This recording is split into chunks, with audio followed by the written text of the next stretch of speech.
Yeah.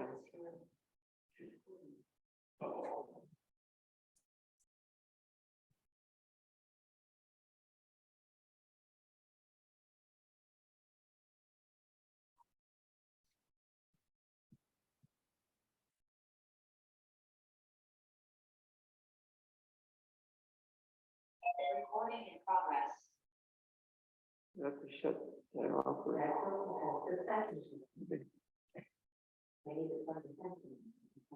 Yeah.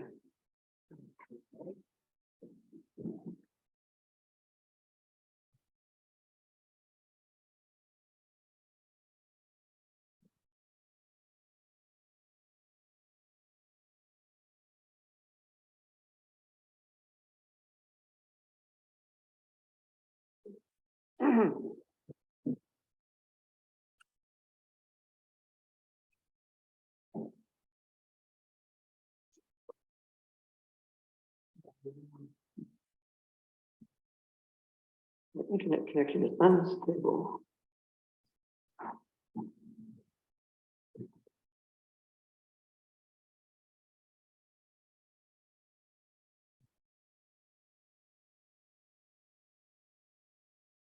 Where is the ready? Right. Ready?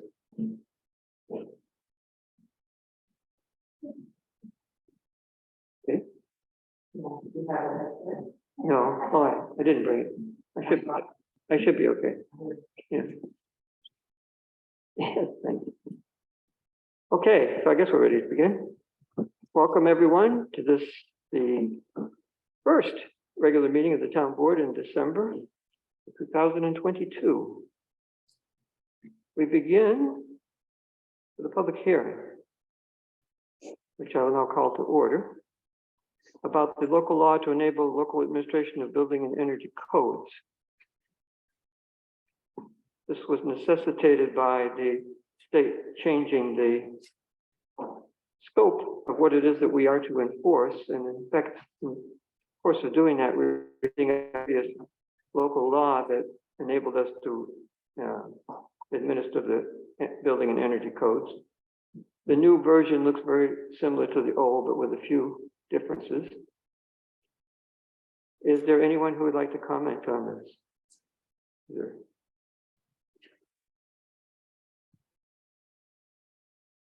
Rhonda. Can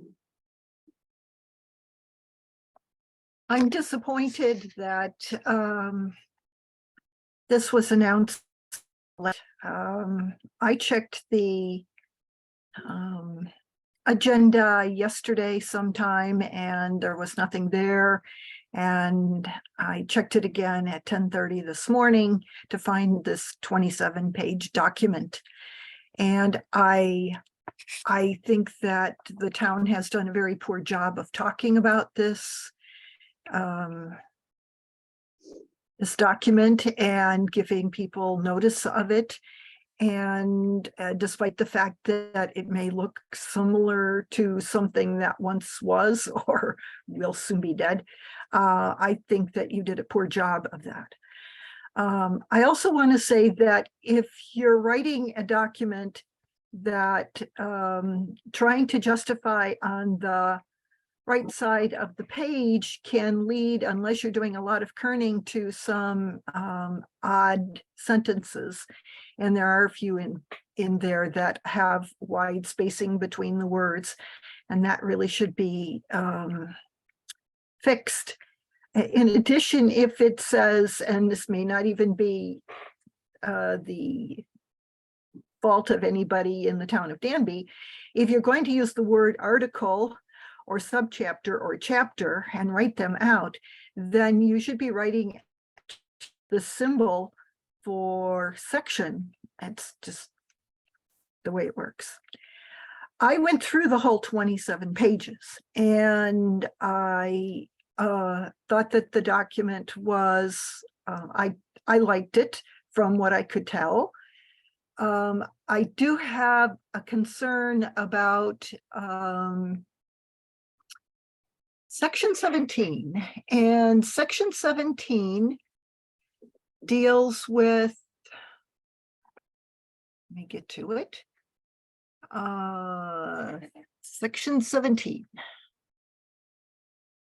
So section 17 gets down to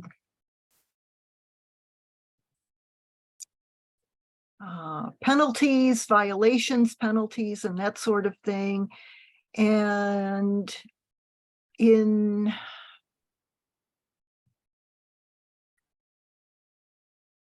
D, injunctive relief.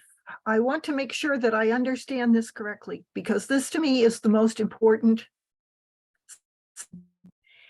and the section about which I care the most.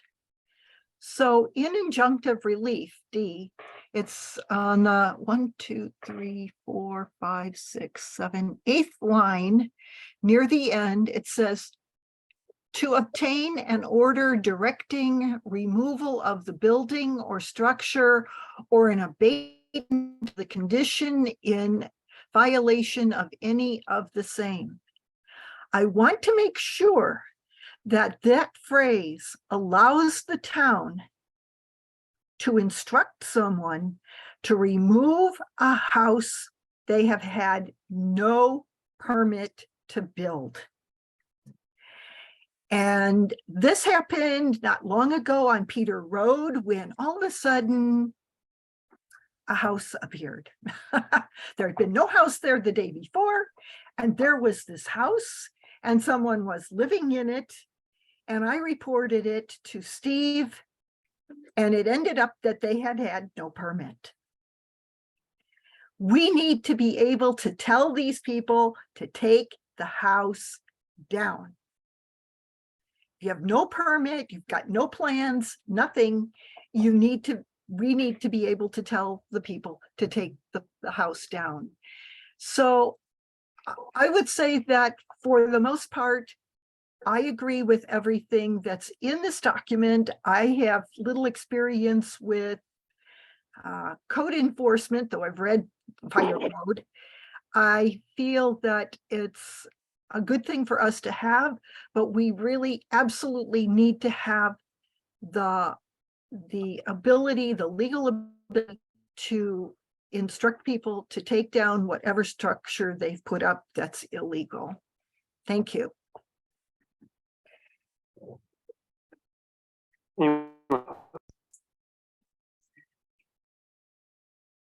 Ted, There we go. Thank you. I would love to be able to say nice things about this proposed law, but unfortunately, well, let's just say that it was difficult to access and I have not read it. I've already reported that my Chrome browser will not even display the agenda of meetings. And Janice has explained to me that that's a Zoho issue, that it will display PDFs, but it will not display internal Zoho documents. So I've been using an iPad to access these documents, the agenda. And unfortunately, I think Rhonda said it's only recently been placed up, but I have not yet been able to load the 27-page document that Rhonda referred to. I think that the public deserves a little bit more chance to review documents. It may be the world's best proposed law. It may be exactly the same as prior law. But if you're going to have a public hearing on it, you ought to be able to read it. The public should be able to read it in advance. Thank you. well, as you know, Ted, I'm sure, if you wanted a copy, it could be obtained from the town clerk upon publication of the notice 5 days ago. I suppose I could, but frankly, I don't too often. If I did, I would want to just stop into town hall, but unfortunately, I believe I have to make an appointment to see the town clerk. So no, thank you. I believe that the same section of the open meetings law that says that it should be available from the town clerk also says that it should be placed on the website if a website exists. So you're right, and I'm also right. And For the record, the document on the site since, when did you send it, Joel? November 30th or December 1st? I think it was December 1st. So it has in fact been on the website since December 1st, which is 5 days ahead of the hearing. You do not need an appointment. An appointment is highly recommended and encouraged to come to town hall and see that anybody in the town clerk's office, but the building is open and the office hours in the town clerk's office are 11 a.m. to 6 p.m. We recommend appointments because sometimes we do go in and out, and with two of us, there are times when errands are run and people then are not in the office, and that is why appointments are encouraged. However, 11 a.m. to 6 p.m. Monday through Friday. Well, not to get into a back and I don't think a back and forth is appropriate, but, so anyway, any other comments, Ted? No, I already muted him because his time was over. Yeah, okay. Anyone else? The privilege of the floor? Anyone in the audience? Sorry. I'm sorry. That was sort of off the point. Well, no, it wasn't. It started on a point anyway. Anyone else have comments on this proposed local law? Is there a time limit for the public hearing? No. Otherwise, shouldn't he be allowed to speak still? Well, he said he was finished. The reason was, No, she muted him and said he was finished. He wasn't talking about the issue. it was a off topic, but there can be a time limit, but we don't typically impose one for public hearing.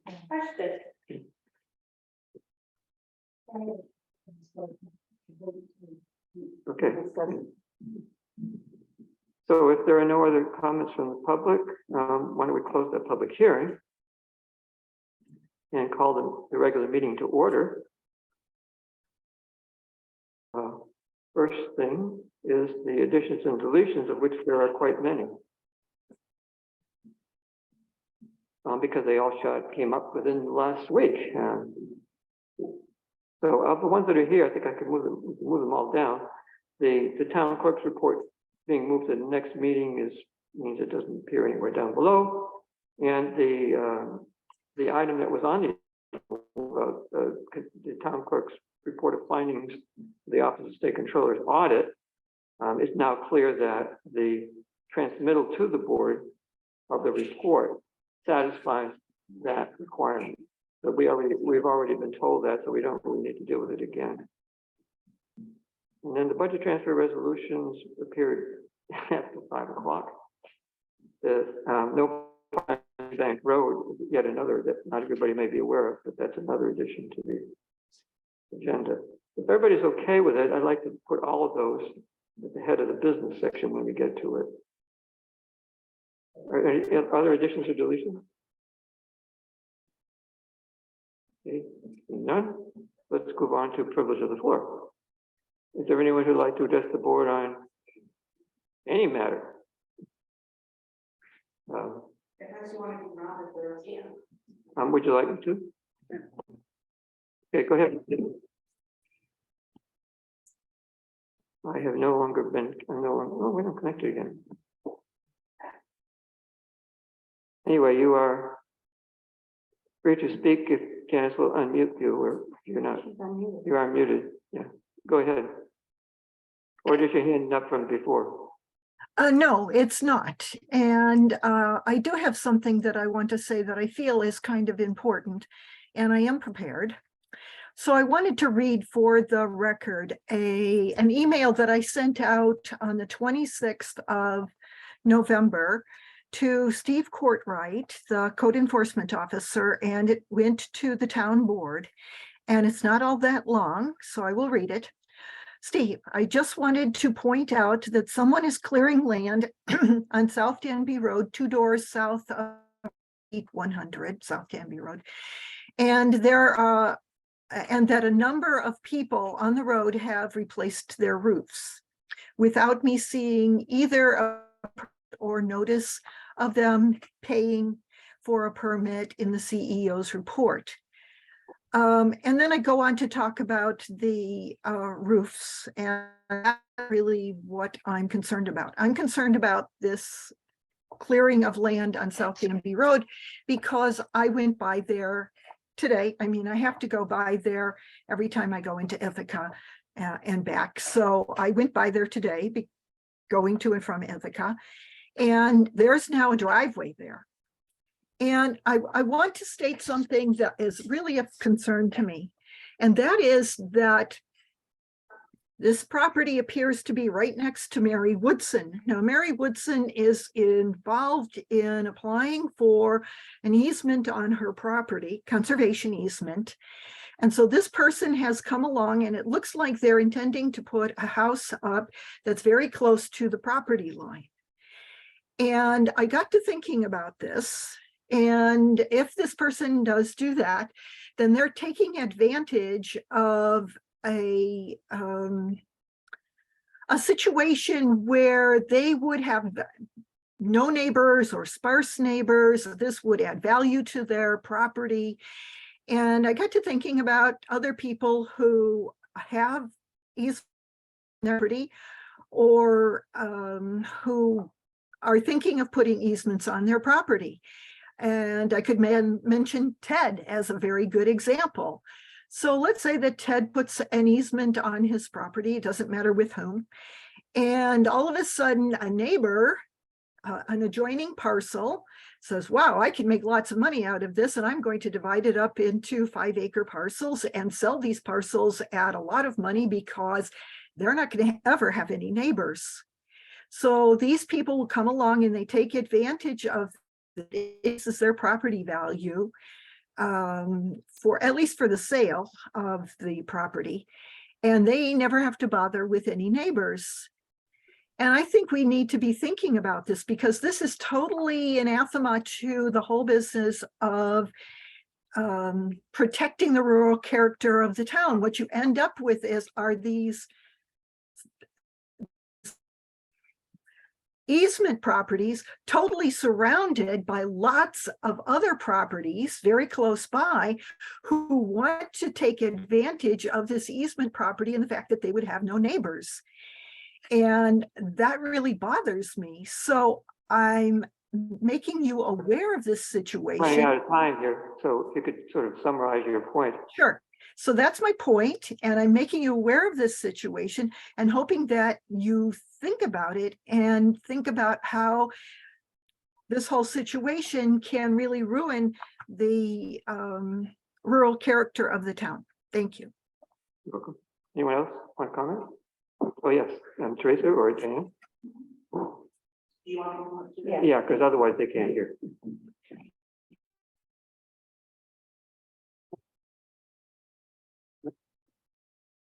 Okay. I'm on. Hi. Yeah. So we've prepared a response to your response to our workplace violence incident. Uh-huh. And we want you to know that we stand by David McDermott's email to you dated November 29th, that the town's response is totally inadequate. But as he suggested, the board's response might be in part because none of you were on the call and didn't, quote, feel the weight and the tone of what was said. The board did, however, observe Janice's anger when they returned from an executive session during the November 16th meeting and announced the town will continue with the SCT computer company. This time, members of the public observed her actions, and no one was able to mute or end her feed because she has total control of the Zoom meeting. A full and complete written apology to the court is pointless since she didn't take your frank discussion seriously. Her acknowledgement of error to the board and commitment to the change didn't last long. The board should be embarrassed that this type of action occurred in front of town residents. I'm not sure that they can hear you. Is that? I think so. Okay, just stand a little closer.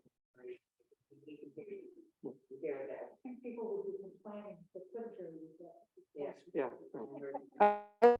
Well, there's just a little left. The board should be embarrassed that this type of action occurred in front of town residents.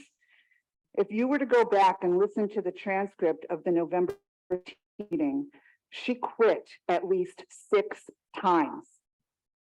How many times does one need to state they quit before the town accepts someone's resignation? That's on behalf of the town court. Thank you. Did you want to say anything more, Diane? No, I just was up there, yeah.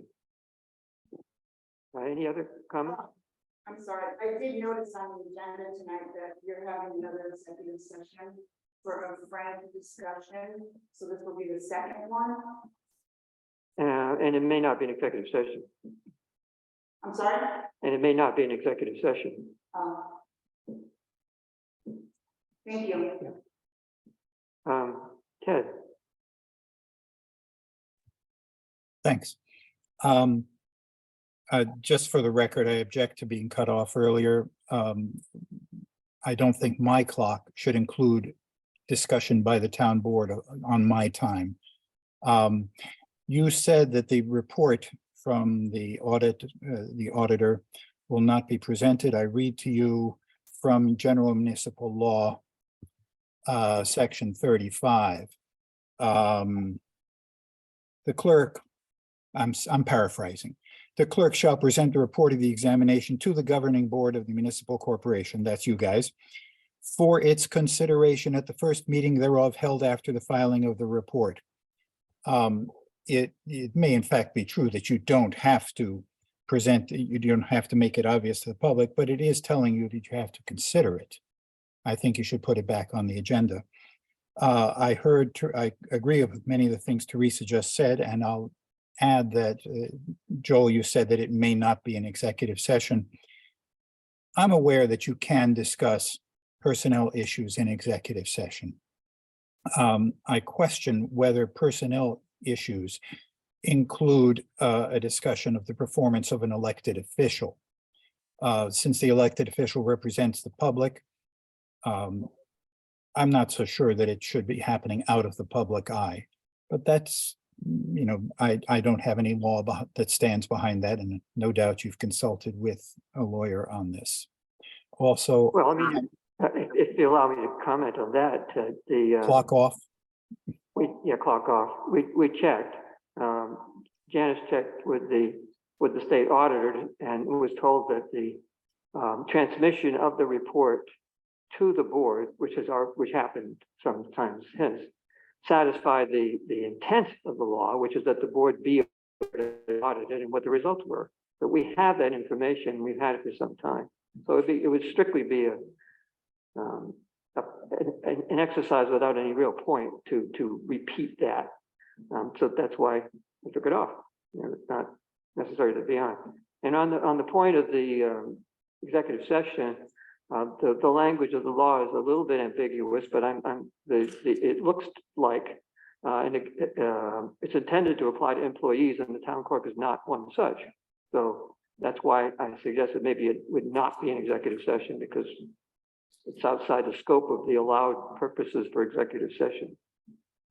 Well, thank you. That's kind of the way I would think of it myself. And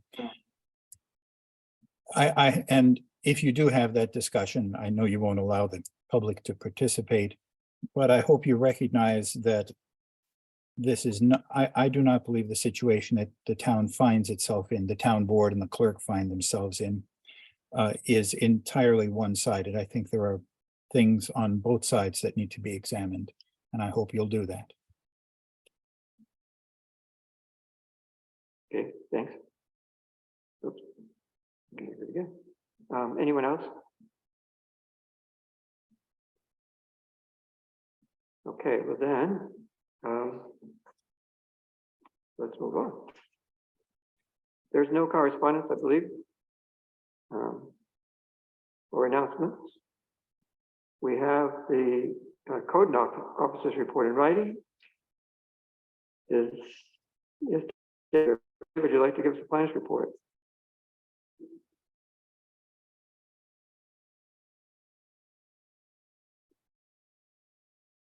David, are you here? he's muted and he may or may not be hiding behind the areas. Yeah, you're muted, however. And I can't do anything about it because I keep getting disconnected. There we go. Now I'm unmuted. I couldn't unmute myself. I have just a short report. As folks may have heard, we had a very busy BZA meeting. I mentioned that in my planner's notes for the newsletter. We had 3 applications. 2 of those were completed. One was a side and rear yard setback for a garage on Hornbrook Road. We also- Yes, I can't understand anything. Can you, I don't know how to correct this. I can't get on my own, I can't use my earbuds, but I cannot understand him. And I neither can can try with the mic a little closer, or I can unplug my headphones and try with a different mic. slightly better. It was hard to understand Ted too, but that's a little better. Okay, let me try unplugging and we'll use the other mic. Let's see. All right, is that better? Sounds like it's better. So I was mentioning that the BZA granted 2 variances this month. One for side and rear yard setbacks for a garage on Brook Road, and one for the Sapansky farm, which I think was a really great example of a good variance that allowed the subdivision of the farmhouse from the field, keeping the field intact. In that case, the regulation of a large lot size was there to preserve farmland, but granting the variance did the job of that and kept the most tillable acreage intact. Had a lucky month with regard to grants, so hopefully you all got information about the grants, and that's a lot of my work right now is getting those flowing, hoping to meet and work closely with Laura because the new state grants have very short deadline for getting a lot of paperwork worked out. So we'll be working closely on that going forward. Final thing that I want to share is that it does seem, and I think I've said this more than once, but it does seem like the solar farm will be moving forward soon with starting work. So project that size, I want to keep the board appraised of where it's at, and happy to answer any planning related questions you all have. Anybody have any questions? Okay, thanks, David. Yeah. The minutes, they're not listed here. There's no minutes on that, is there? None available for us. We have a carryover list of ones that we haven't yet approved, but I had some things that I wanted mostly added to the minutes. There's 1, 2, 3, 4, that's four different sets of minutes. And Janice is not interested in changing the minutes that she wrote, but if I read them off and the board approved, they could be added to this thing could be added to today's minutes. it to be read into the record. Right. Yeah. Right. Do you want me to read it? Well, of course, whether we want to entertain that as part of the minute approval process, probably obviously not part of the consent agenda, but it's still, but it probably should have been. Yeah. Oh. Because it's been carrying over here for 2 or 3 meetings. Right. So what do you think? Want me to go? Fine with me, read it. Do you think that? I'm having enough trouble hearing anybody hear you. Really? I can't get connected. It's not part of the approval of the minutes. I don't know where it belongs, but it certainly, but it's part of this meeting. You Yeah. want to read it into the minutes for this meeting. Right. Okay, I'll Sure, okay with read you. fast. The October 3rd, next, there was a question, David had mentioned that a lawsuit related to Seeker, the solar farm, had been dismissed. They got added. Hmm? They got added to them. It did get added, okay, good. A priority, and then later in the minutes, a priority was the fact that the property was located in the rural 2 zone, a zone the town wanted to see limited development in, and that was in reference to the Shabbat. property on Yeah. Hornbrook Road. Right. The October 25th meeting minutes, I wanted something, while I do not think it is necessary to throw stones at anyone, I think your description of the incident leading up to you leaving the meeting was not reflective of what actually took place. While I don't think it needs to be a blow by blow, he said, she said statement, what you have in the minutes was not my experience of the event. Perhaps someone has a way to better reflect the event that doesn't throw anyone or any group under the bus. I was thinking about something along the lines of the clerk was extremely frustrated with the discussion about budget lines and items she had strong feelings about and an interest in, lost her composure and eventually left the meeting. The October 28th meeting minutes, there was no date on the minutes. I don't know if that got corrected. Yeah, I think so. And no time listed for called to order. Let's see, there was no mention of budget discussion items, and I know people can ask to listen to the recording, but most are unlikely to do that. There were just a few things I wanted to have mentioned in the minutes about the discussion of the budget. Lengthy discussion and differing opinions about potential salary increases, 3 or 5%, and insurance contribution, 12 or 25%.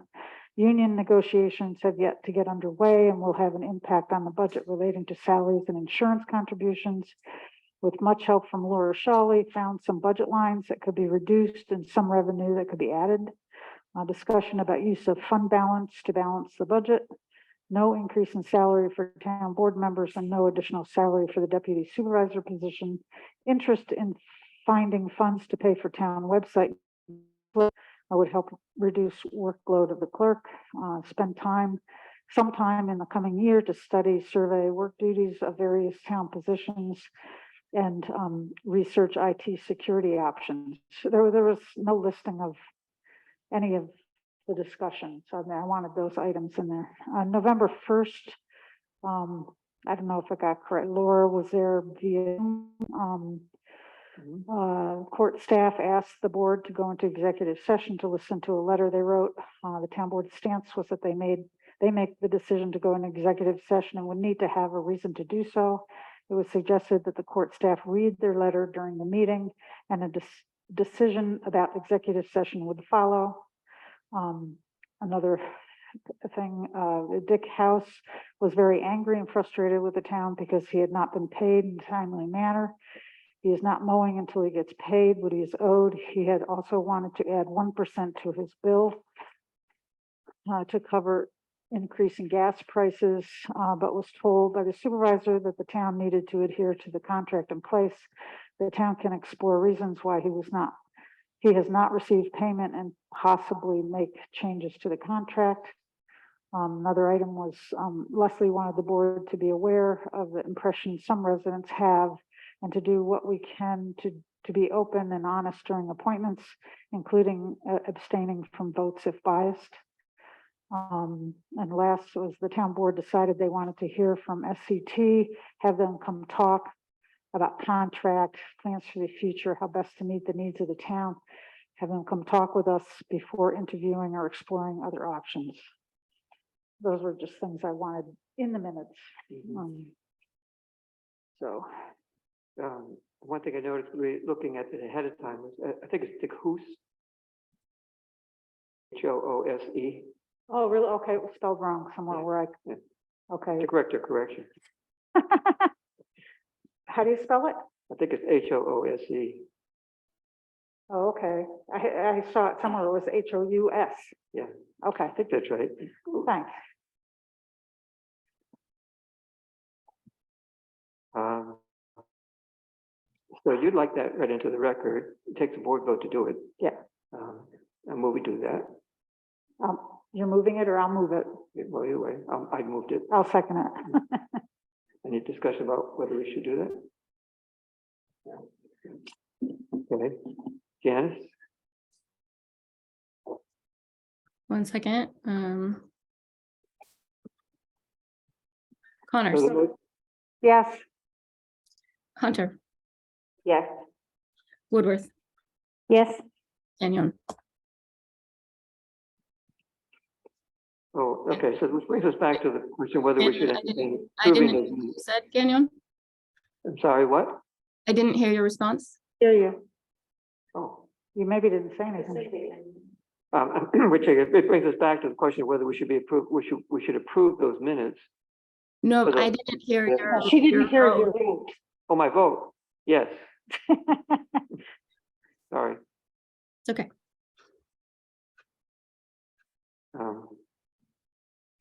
Is there any reason? We don't have an explicit list here of what they are. I don't want to prove anything unless I know explicitly which ones we're talking I about. think we should go back and look at them again. I mean, if there were a couple changes made, I wouldn't mind, but the other ones, Yeah. Okay, well, so we're You postponing should doing only it. asking for the document to be read in. Yeah, It doesn't, right. it's just the document. Right, I mean, her comments have all been read into the That's been record. done. We're looking at now at the minutes for the last 5 or 6 minutes. Oh. Yeah, We Yeah, don't exactly. have they're not right in front of us. explicitly which ones we're looking at, so I don't want to vote until I know. Okay, we'll make a point of listing them next time. So. Yeah. Okay. And not only listing it, but linking so people can look at it. So anyway, the balance of the consent agenda consists of the approval of warrant. Are they good? I had a question, I guess, for Laura. Is Laura there? Did she leave? She's She's there. still present. There she is. How you I'm feeling? here. Feeling better? Yeah, I'm getting there. Hey, You know, it's funny, our highway department's down sick too. We have, because you guys aren't wearing masks. we have 5 people out sick. We have a bunch of people out sick. This sickness just kind of went through, but we're, Like 5 out of 6, isn't it? yeah, can you- Okay, I mean, it was really 2 things. One, on the Cintas vouchers, are we going to be able to do something about that need for them to have an invoice minimum? that is something that we'll be calling about. I know, like I say, I know that there's been some things that Jack has been working on too, with the people from Cintas and another company getting price quotes. So Okay. that, what you brought up about Okay. that minimum bill will Yes. definitely be on the table. Okay, cool. Okay? And the Sure. other thing was the Culligan Water voucher. I mean, it looked to me like both of the bills had a negative balance. So I don't. Janice, were there credits on those? Let's see, look at for Culligan. 34. Yeah, I'm looking at the abstract. I'm seeing $34.75 for Culligan Water. One for an amount for a highway and an amount for the town hall. I'm just trying to look at that. Janice, you see that, just a minute, I'm filtering through to try to help. I see one for $25 here.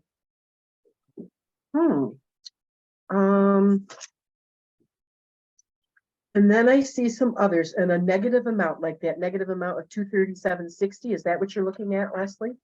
It's $37.60 and the $25 bill is on that sheet. Is on that sheet.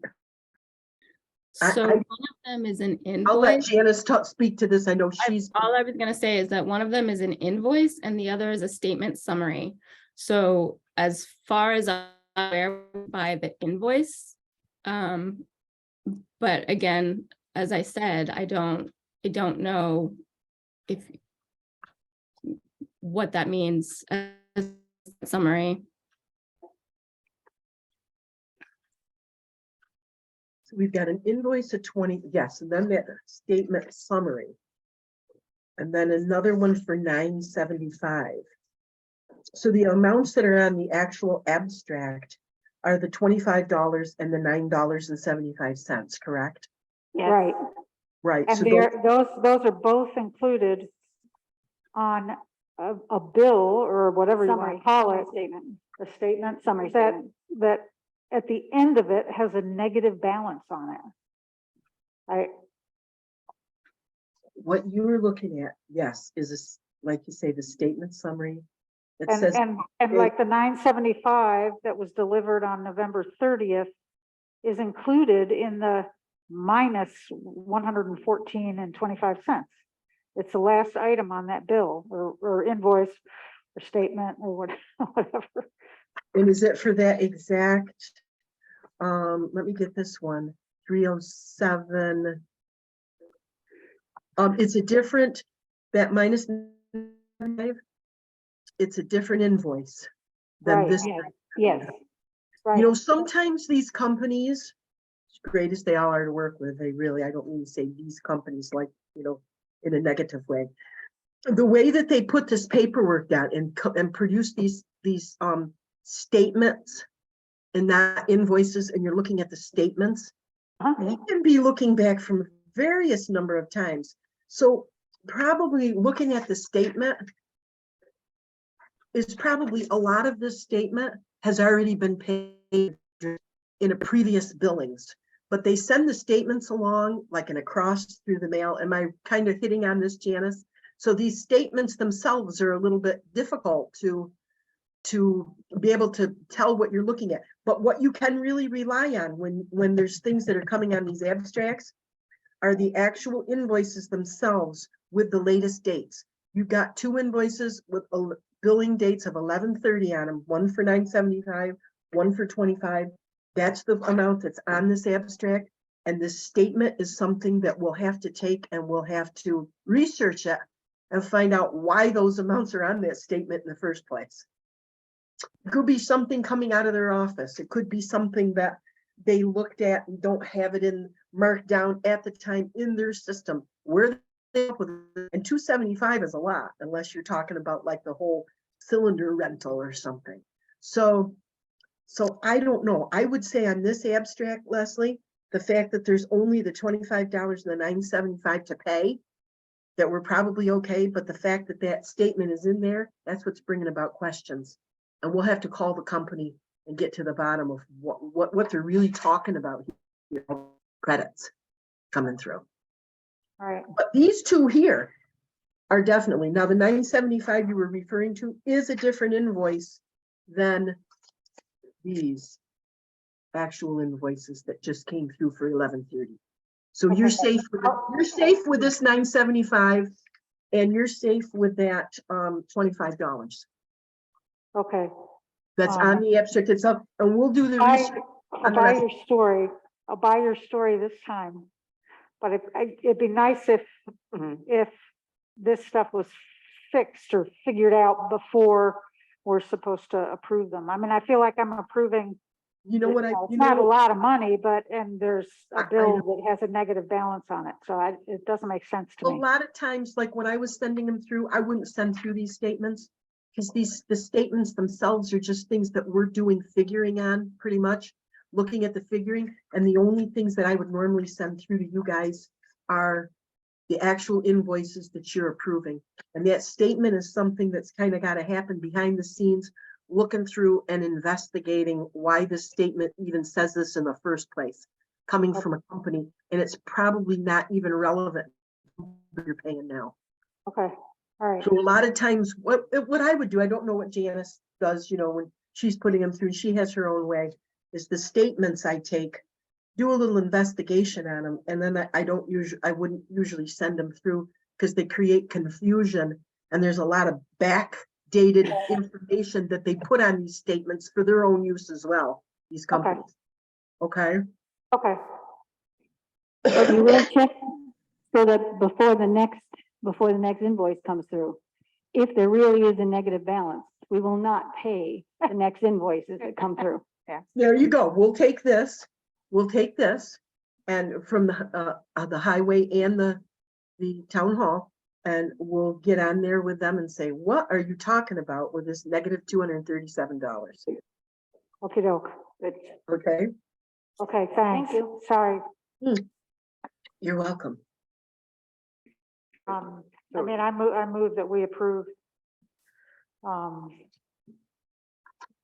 general fund vouchers 353 through 363 for $7,750.76. So it's different than the number that I've got in front of me. That's because there was a correction in the 7,000. voucher 361. So it's The total, 770 what? 77 what? $7,750.76. 76? Okay. Have a second? Can we approve the highway fund at the same time? Not, We- next, We could, if we called it consent agenda. right. then we could. Okay, and I move the highway fund, vouchers 205 to 213 for $21,211.26. Go ahead, So that's both of them, Yeah, okay. okay. And the amount on the agenda needs to be changed, The highway one was correct. yeah. All right, so the vote. Yes. Connors, Yep. Hunter, Yes. Woodworth, Yes, Gagnon, Yes, Excuse me. okay. I'll be back to the beginning of the options for business. First one, resolution of recognition and appreciation for Alyssa de Villiers. could that be read? I couldn't get access to it online. No kidding. Well, I'd read it if I could get online, but I can't. can't get online. It was on earlier, but then it went away. Yeah. Couldn't get it again. Do you want me to read it? Please, again. Well, I hope it's the most recent version because we're messing with it as recently this afternoon. It's only a small page, I mean, Yeah. okay, resolution of appreciation for Alyssa. Whereas, Alyssa took the minutes and was secretary for the planning board and the BZA. Mhm. Whereas the town of Danby has been fortunate to have Alyssa as a dedicated staff person committed to serving the people of the town of Danby. And whereas we, as members of the town board, wish to extend our utmost appreciation for the work it has completed to make the planning board and the Board of Zoning Appeals better organized and to provide the public service of keeping excellent meeting minutes. And whereas the board wishes to extend our sincere best wishes for every happiness and success in the future to Alyssa as she leaves town employment at the end of 2022 and pursues a PhD at Cornell. Resolved that the town of Danby recognizes and appreciates the service of Alyssa to the town and wishes her well in all future endeavors, and further that this resolution of appreciation and support be duly recorded in the minutes of the town of Danby board on the 6th day of the month of December in the year 2022. That's the wrong one. What? We moved it, we changed it. I see David's screen sharing. You changed what? The wording altogether. Can you make that bigger, David? Because I can't get on and it's hard to So who read that. changed it? There you go. Yeah. And when did it get changed? Yeah, I mean, that's, Well, as I said, we were messing with it recently this afternoon. That's well, why we then I that's why shouldn't we have read couldn't it. get on. Sorry, hold on a second. There it is. Mhm. how did, from what I read. Quite a bit. If you want, I'll read it. I'll read the new version. Except that the thing on the right is in the way. I'm not sure how to get We it have out to of make the way. it smaller because the gallery is in the way. Yeah, there was a way to move the gallery out of the way. You can minimize it. There was that little minus sign. Oh. That's good.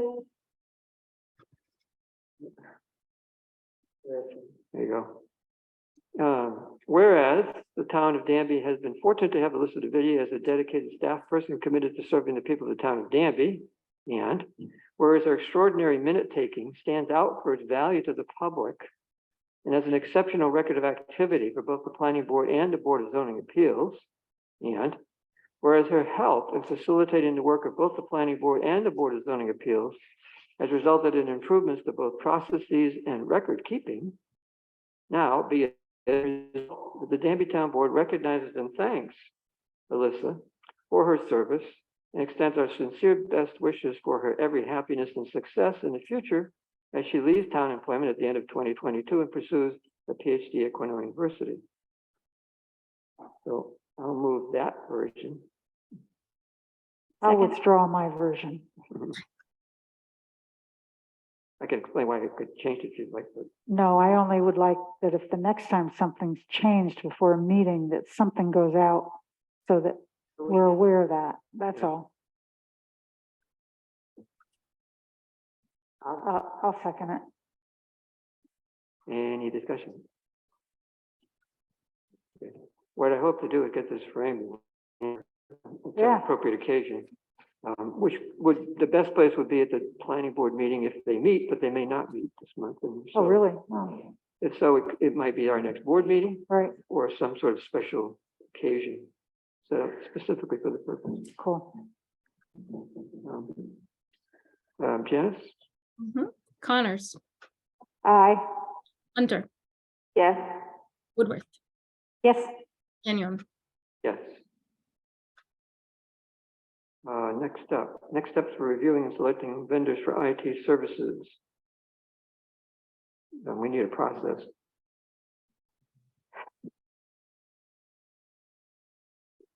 I believe that there was, 3 different versions, different people, different vendors that were provided, and there are 2 that I found online, but I think there was a 3rd one that I don't have a record of. It could be. I mean, Where Janice, would that be? Janice gave us 3. Sarah suggested 1. he doesn't do that. It doesn't? Okay, so that's a dead end if you think back. You found more No, I found 2. of the 3 that were previously sent to us? Or? The ones There was only 2 that were sent to us, but then at a later meeting, I thought Janice mentioned a 3rd option, which I have not seen. Not Maybe, I true. mean, she gave us at least 2, 2, yes, at the same and then time. the 3rd would have been SCT.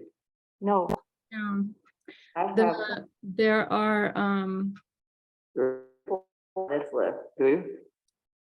yeah, this was before. Well, perhaps we could, if you want to read what the 4 are, so what are we missing? I can read Triple Cities Network. I looked up some of these, but not all. Triple Cities Network Solutions, ICS Complete Network Offering, HPM Tech Services, estimate for proactive security, Triple Cities Network Solutions Core Services, so that Triple Cities has 2 different. Yeah, so that's the same vendor. It's just, correct. Yeah. So So- all of those are in the shared work drive folder in the town of Danby contracts, proposals and quotes.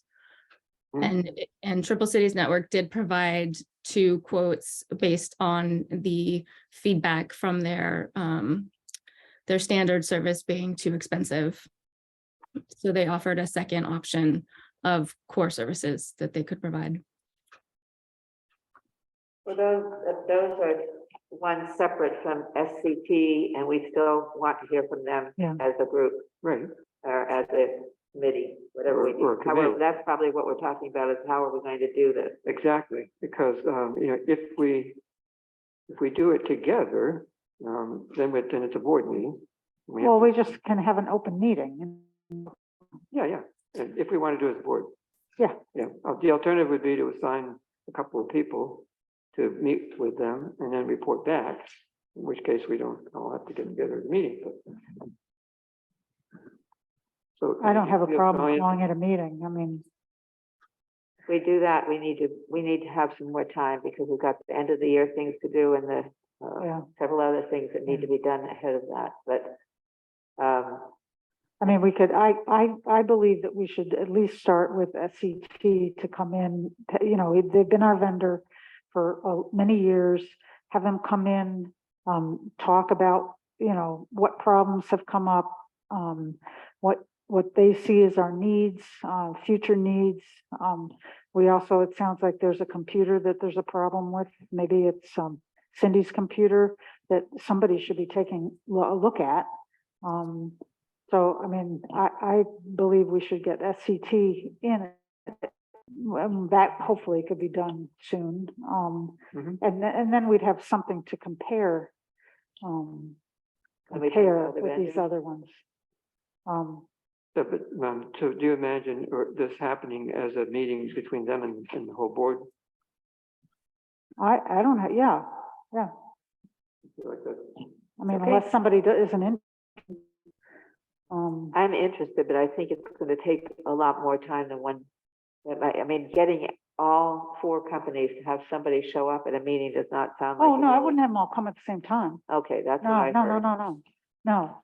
No, but are you thinking about having all four companies, well, actually three companies, right? Come and meet with the board to basically, These are the ones that. pitch their wares. Yeah, could be or we other can ones. look into them and maybe right off the bat that there's, but I have nothing to compare them with until, I mean, I want to meet with SCT first and then I can, you know, if Triple Cities comes, I can sort of compare what they have to offer with what I've already heard about. Mhm. I So, think, Catherine, you spoke to SCT about coming to this Yes, meeting, and they they couldn't need do it. it at such short notice. They need lead time, and that's the Yeah. same thing it's going to be for anybody Yeah. because they're doing work for Yeah. people. Mhm. Which is why we need to start working on it, because it's been an issue that's Yeah. alive for Yeah. for several months. Yeah. We can't push it off forever. Yeah. We're not pushing it off. It's forever. pushed off for a long time. We need to start now planning. Yeah, we should be in process of resolving it. Yeah. Well, I've been on the phone with them and I did look up these other companies, so it's not that, I haven't been ignoring it Yeah, myself. yeah. There are, I believe it's been a topic of discussion, so. Yeah. If we want to do that, then the process is what we were talking about tonight is, so if we figure out how many meetings we think we're gonna do and when we want to start it, then, I mean, I don't mind calling and saying, can you come? But do you all want them to come to a town board meeting? Is that what I'm hearing? no. Yeah. I mean, they may that's- not be able to come at a town Right. board meeting if they can come at 3 o'clock in the afternoon someday. Then that'll be, you know, whoever can come at that time can be there. Well, if you show up and we have to announce it. It has to That's be- all right. Yeah, we announce it as soon as we So, can. Yeah, so scheduling is gonna be cumbersome, but yes, because we have to announce the meeting ahead of time. Yeah. We have to announce a meeting so people can clear their schedules. I mean, Right, you know, I mean, right. and we need to announce it as soon as we can tell. We Sure, need to there's a do due range. diligence and Yeah. letting people know. Right. I wouldn't be making a decision at those meetings either. We would be trying to get information Right. so that we can compare apples to apples instead of apples to bananas. I would also like to get from each one of them, each of the companies, references Right, of companies Yeah. that they are serving now in Yeah. writing Yeah. from at least three names, and then we can call them and contact them. Yeah, Their experiences. Yes, yeah, that's a good idea. all of them, including SCT. Yeah, well, I don't mind doing those calls, but, and if you know, if somebody else comes up with another name and it gets sent to us to add that to it, then that adds another name. I checked with the computer room to ask, and he said there are a lot of companies that do this, but there are not a lot of companies that necessarily stay in business or do it very long. And that's one of the problems. So if they're bright, new, and they promise all kinds of things, they may or may not be one that sticks around. So It's the also nice references to is have a important. local, it's also nice to have a local yeah. person to take. Good, Yeah. that's, what's local? Well, What's the region of local? That would be helpful to me. that's debatable, but you know, so we're not talking about having Within somebody. 25 from miles? Ohio. Right. Yeah. southern tier-ish, Yes, right. Finger Lakes-ish. Finger Lakes, yeah. Within an hour's drive, maybe. Hmm? Within an hour's drive. Okay. All right, I don't mind work starting on that again. I mean, I have talked to. Yeah, you and I have. have been trying to do some of it, so, but it's the process of what everybody wants that has been in the way of. Yeah. Yeah. I think it would also be useful to develop a list of questions that we can ask, explicit questions, and we have those in advance for all of them, and they're all the same. Why not you have, if anybody has any right now, let me write them down. Specific ones. We can email them. It's not worth Okay. doing now. It's just a question. If Yeah. somebody has something, I'll write it right now. I mean, to me, this reeks of a good thing for a committee to be doing, but, Yep. and the only difficulty with there being 3 people on committees, it's a quorum of the, which makes it a board meeting. It just means you have to let the public come. That's Yeah, yeah. all. Mm. I don't feel a compelling reason to be party to that myself. I trust you guys to work it out. Well, and maybe when SCT comes, only 2 of us will be able to, make it to the meeting. I mean, I don't. Well, if it were, it would be a board meeting. that's Right, the thing. right. Right. I think having the same questions for everybody is Yeah. a good start. Oh, yeah. It's Yeah. a good thing, and the committee could, Yeah. could do that kind of brainstorming ahead of time and then, arrange a meeting, and move forward accordingly. Okay. How about people, anybody has a question, please send it to me and I'll send back to you with Okay. what I get together from that way. Okay. So I'm hearing a committee of 3 here, which happens to be a quorum of the board, so that, Where did I hear a committee of 3? I just said if you send me the questions, we can start at least with questions I can Yes, yes. send back, and then we can decide whether you want a committee. I mean, if we could start with questions, well, yeah, but I'd rather. and I can call, process see if better. people, all right, I don't really care. Just as Pat was suggesting, it would be nice if we did have a plan and we got started. Right. And I'm hearing sooner rather than later, so I'm not willing to wait 2 more weeks to hear back whether we're going to No. start a committee. No. So I think we should just go ahead and create a committee now. Put you in charge, if you're okay, because you're going to play this point person role. I'm okay with that. And then, the committee can meet. The committee can meet, if it's going to be all 3 of you, that would have to be a public meeting. Right, So duly noticed. right. And then you can make that first meeting in order to get organized, perhaps is not with the vendor to start, but to create a list of questions and the procedure, and then arranging the time for the actual meeting with them. Okey-doke. Okay. Mhm. I make that a motion. I'll second that. You capture that, Janice? Yeah, I don't know what the motion was. The motion was to Something. create a committee that captures of the 3 people, 3 board members, At least, yeah. which is Catherine and Leslie and Pat, to meet and develop that's going to be applied to all of the vendors for reviewing their and meeting with them. Long motion. It is a long Yeah. motion. It's a Okay, start. so Joel, you moved it. Yes. Yeah. Is Who there a seconded? I can, what did she say? Did you second it? Yeah. Catherine seconded it. Thank you. further discussion? No. Okay, Janice? Connors, Aye. Hunter, Yes. Woodworth, Yes, Gagnon. Yes.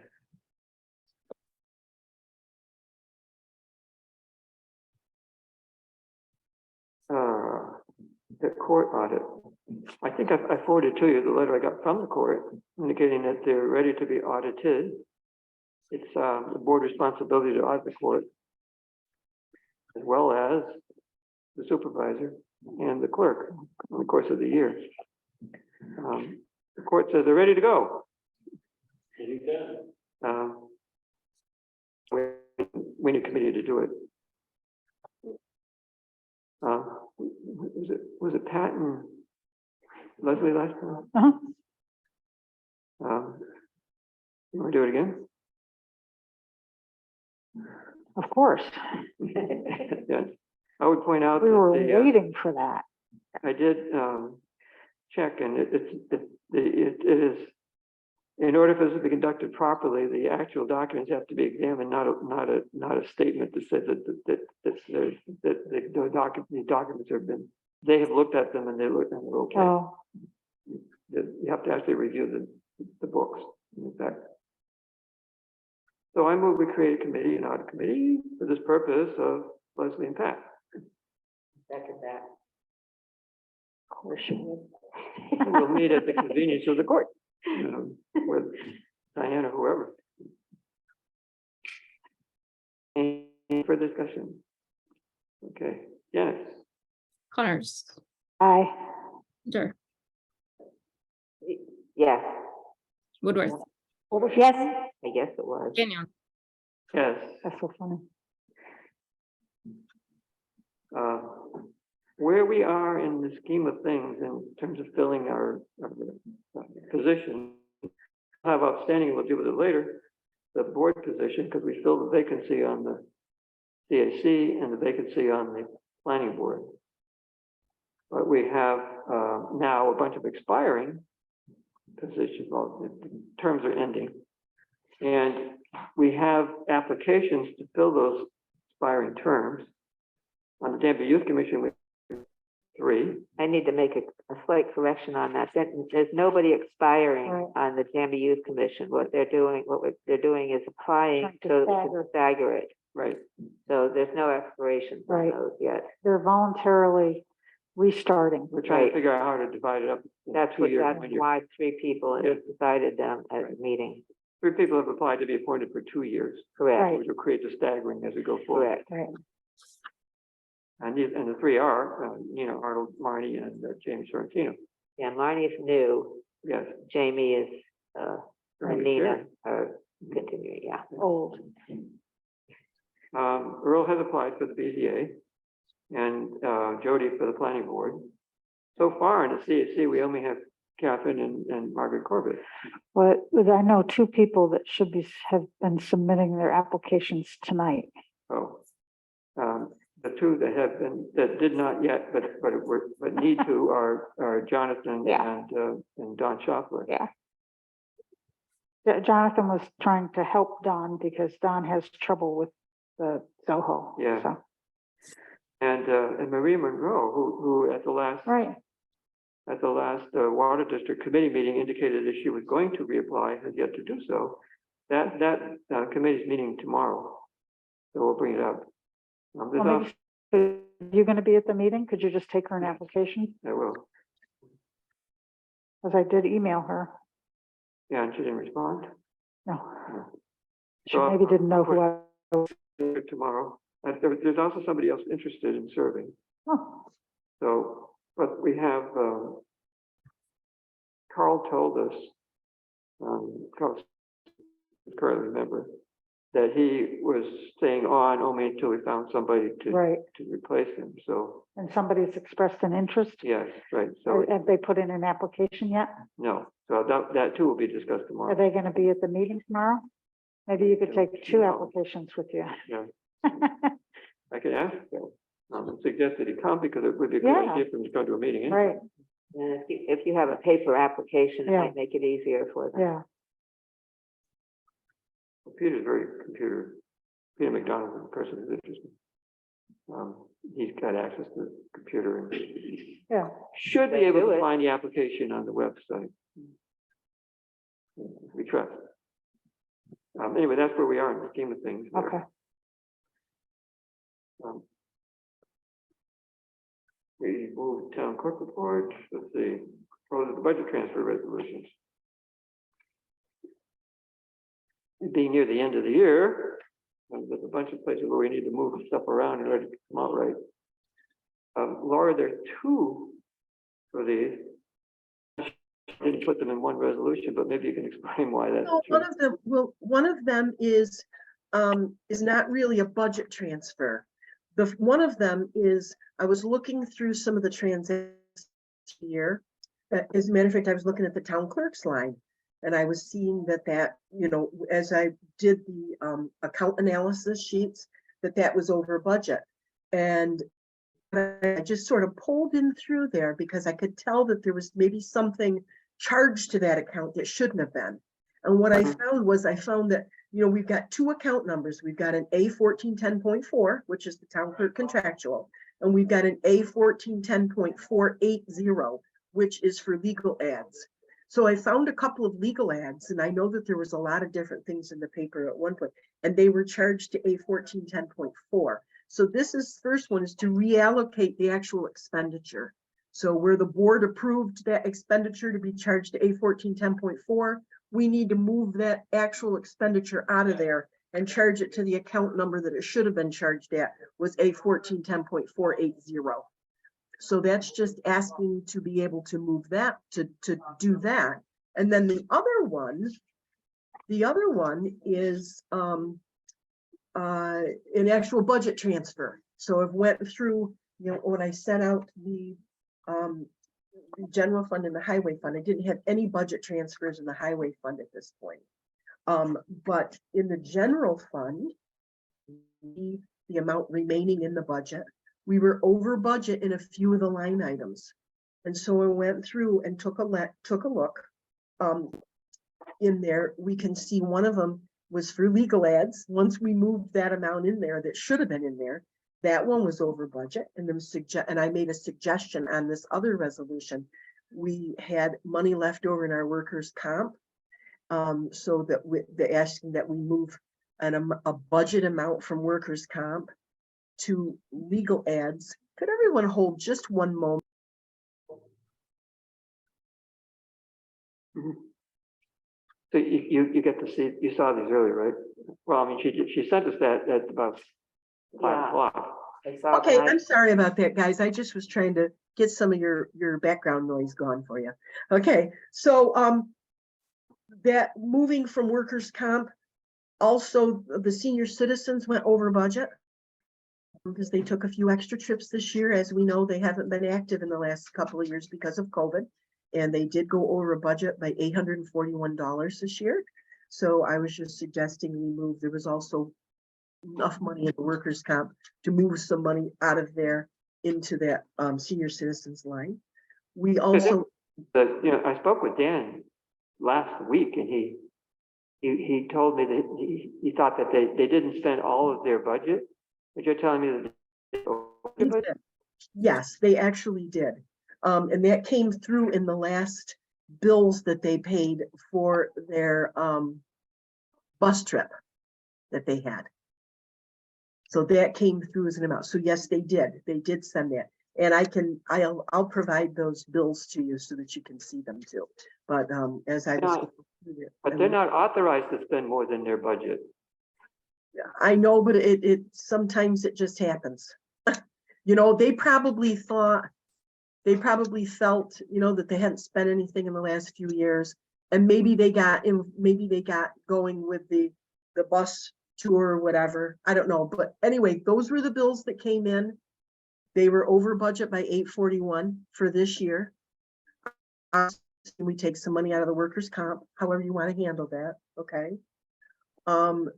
As we talked about in the last meeting, the attorney's line, the bills that we paid last week or the last board meeting, remember we were talking about, we deal with them at this board meeting, $4,533 over budget now in the attorney's line, which is kind of common for us toward the end of the year. The justice's contractual line has a lot in there still that they didn't spend this year. I don't know if they had any plans for it here towards the end of the year, but I'm just making that suggestion that maybe we move some out of there into the attorney's line. And the court, it doesn't mean you can't spend anything anymore, but we can look at that at that time. Right now, we're just going to some balances and trying to move things around a little bit. Central communication, that's the new line item that we added this year. Central communication, we have things in there like our we're starting to put things in there like cell phones, Mitel, send on the newsletter, you know, some of those different items. And so we were over budget by 1,053 at this point. We had money left over and allocated insurance that we had budgeted for our property insurance, elected officials insurance, etc., that we didn't spend. So I'm suggesting we move that. Oh, wait a minute, central communication. Yeah, okay, right. Under unallocated insurance, I'm suggesting we take some money out of 2 line items. Part of it out of unallocated insurance, and we're over budget by about $3,500, a little over $3,500 in that line item right now, which was kind of an experiment. We had added that line item, and we're pulling different things out from other line items to put in there to cover some of the changes that you guys have made in procedures this year. With that, so we had some money left over in garage contractual. I'm just suggesting we maybe take that rest of that amount to cover that out of garage contractual. And our cemetery, the cemetery mowing, we're over budget by $1,100, $1,130 in our cemetery mowing this year, which can happen, depends on how long the season is and what's going on. And I'm suggesting we take out of our New York State retirement what we had left over from the budget from last year and make that budget transfer. That's the difference between these 2 resolutions. One is moving the allocated expense that we actually expended something off of the abstracts. And the other one is doing a budget transfer, moving the amounts between the budgeted line items.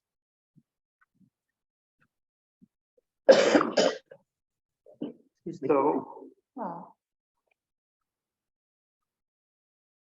So I'm watching it very carefully. I move we approve the reallocation between accounts. All of them? Or you want to do No. Reallocate expenditure, but that's kind of fixing a mistake. that? Yeah, that's what you could say. It's kind of fixing a mistake. It's like I'll second that. we put it to one account, it should have been another. Right. Good way to put it. Mhm. So Leslie seconded. Any discussion? Okay, Janice? Connors, Aye. Hunter, Yes. Woodworth, Yes, Kenyon. Yes. Now, the second one, I move the budget transfers as listed.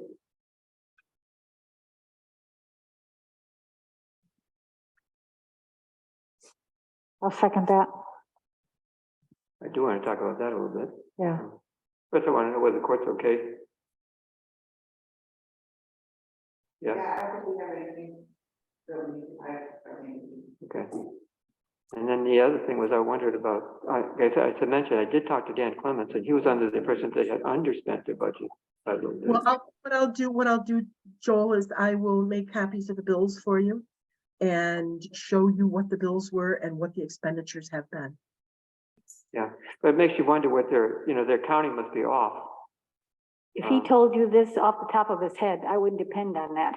Right. If he had the data, if he had the numbers in front of him, that's different. Yeah, well, I mean, And another $1,600 bill come through on this abstract as well. Is there a limit 4,000? 5,000. Because I have only 3 bills from them that have been processed through this year. Maybe I'm missing one. I don't know. I was looking back through my records. We'll double check that.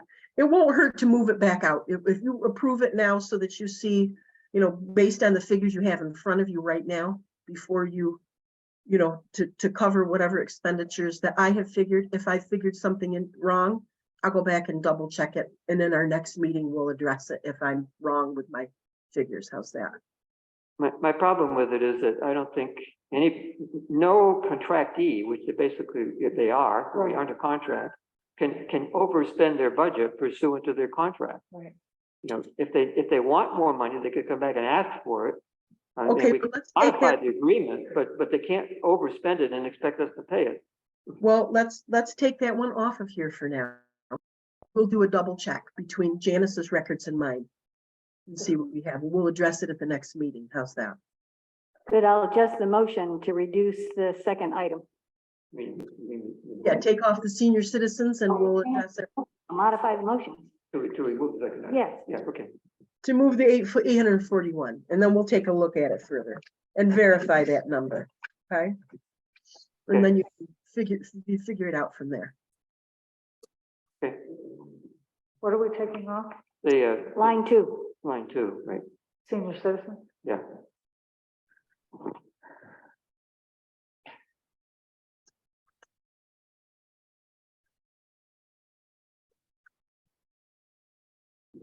I just don't want to establish a precedent when we went to all the trouble of saying we will only disperse funds pursuant to a contract. Right. Do we need to look? Yeah. We altered this? Yes, so the motion is for everything but line 2. Correct. Yes. We'll look at it, and we'll fill it. I modified the fill it in motion. at next meeting. The second that has to approve the modification. Right. Right. Who made a second? To modify, No. Well, who we made- who should seconded the withdraw, I mean, because we already voted on it. I mean, We didn't vote on motion? it. Didn't vote Oh, on I it. thought we No, did. we didn't. No, the other one, the correction. Right. voted on We're it. still, we're discussing, we were discussing this one and now the motion's been modified. The seconder has to agree. Who Okay. seconded it? Which one are you sure that we did vote on? We voted on the Budget transfer. reallocation expenditure between accounts. That was correcting the mistake. We are now voting on budget transfers between line items. Right. And Janice, who seconded that motion?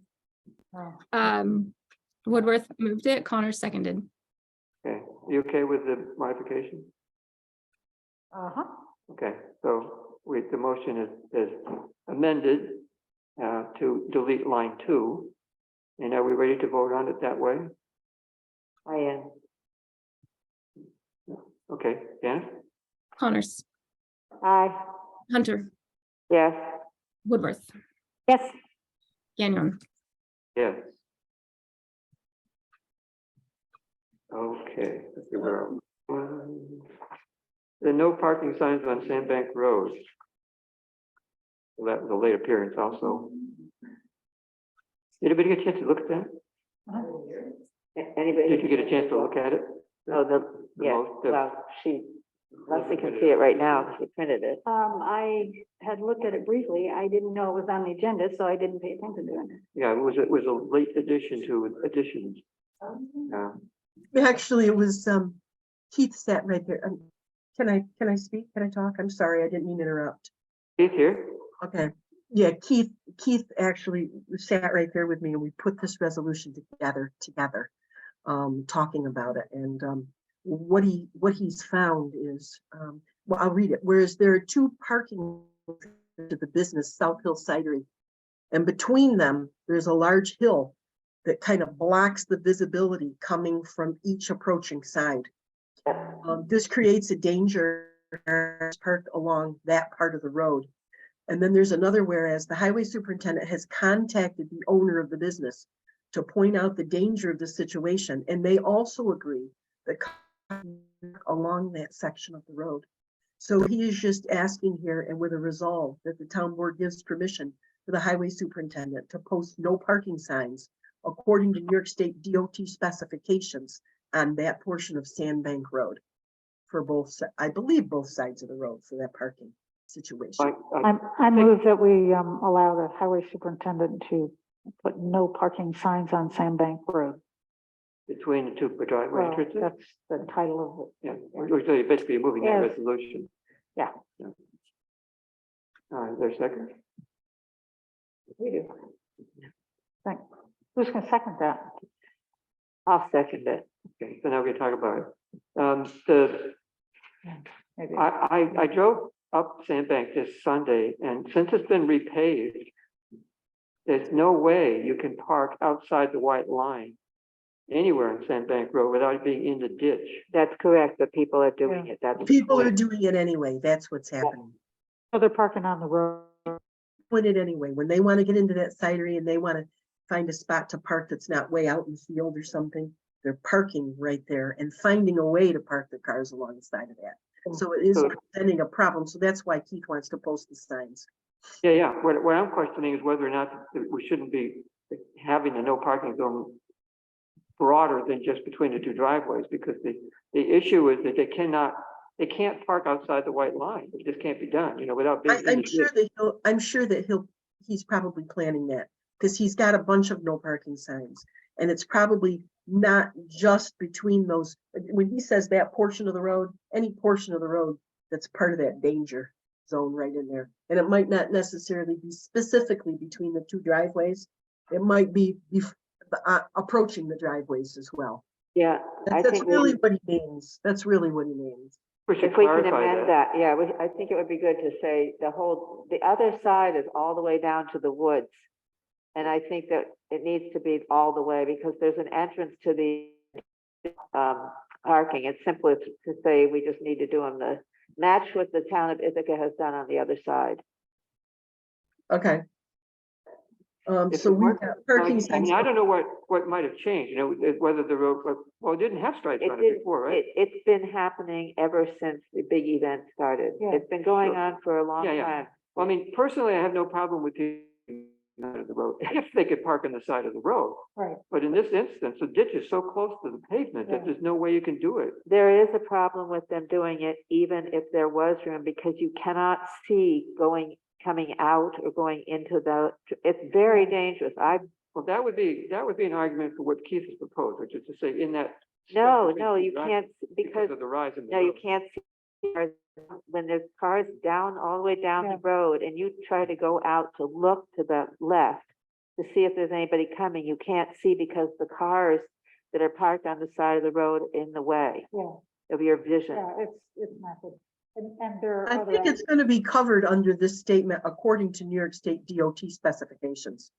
Because they're going to specify how far you have to post them even before you get into the no parking zone. They're going to have different specifications for that. Well, maybe So we can how just about it- leave off, so we just leave off on that portion of Sandbank Road? Yeah, that's a good idea, according to DOT specifications. And how does it read? Town board gives permission to have it to no The parking. highway New York State superintendent DOT posts no parking specifications. signs according to New York State DOT specifications. So we'll take on that portion of Sandbank Road out of it. And then everybody can weigh in once he posts the signs, and he's gonna be going up and down too, to see what is the safest position of those Yeah, signs. unfortunately, right now, probably until spring, there won't be any way to really see it. But you can count on several of us who travel that road to say they park all the way. Yeah. And so you cannot see, and it's more than just because, and the entrance is a separate issue. Those are not marked well enough that when Yeah, you're you trying to can't get see. in, you can't really tell where they are, and it's pretty easy to drive almost into the ditch to get in. If you're trying to get out of the way of the other cars, it needs to have no parking at all on either side. On either side. Yep. And the town of Ithaca has posted the corner all the way down into the woods, Leslie saw them down to the woods. Okay. And, seriously, nobody would know it in this season, so. Right. Got it. And I mean, there's a reason why there's like a solid line on that whole road, no passing.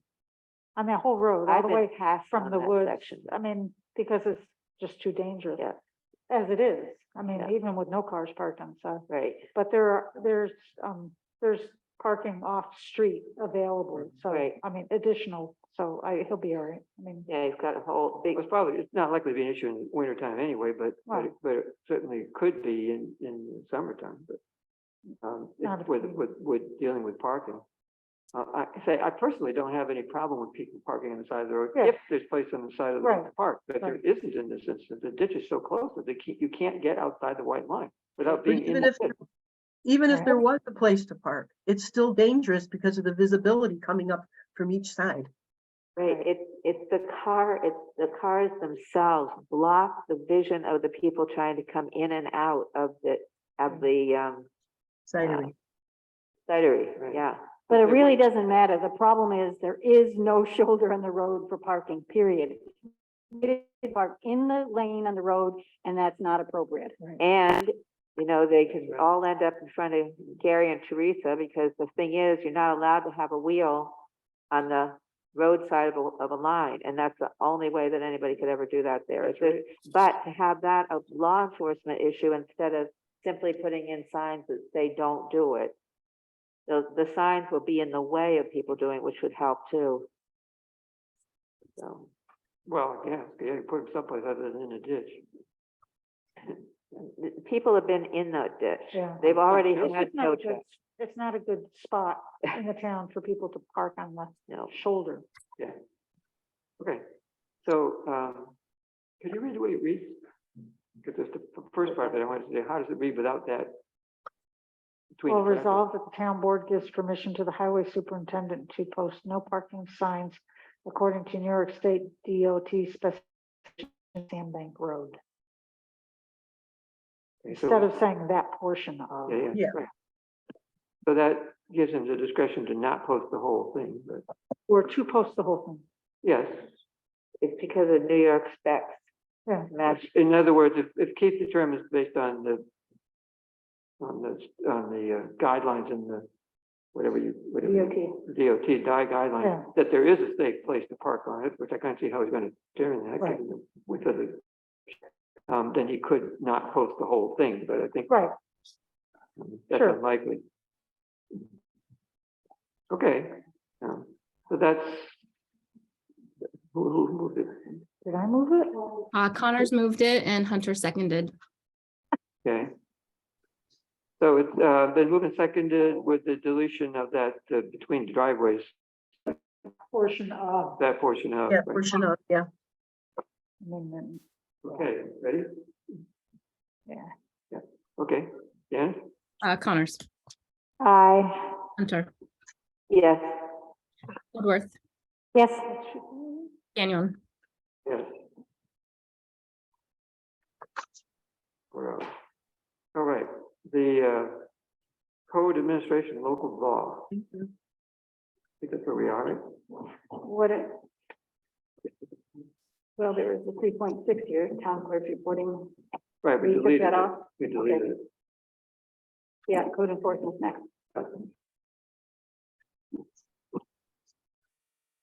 I move we approve local law, whatever it is.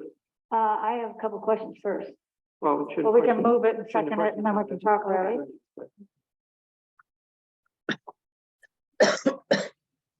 To repeat, I move the approval of that local law to enable it to administer code enforcement for building and energy codes. I'll second that.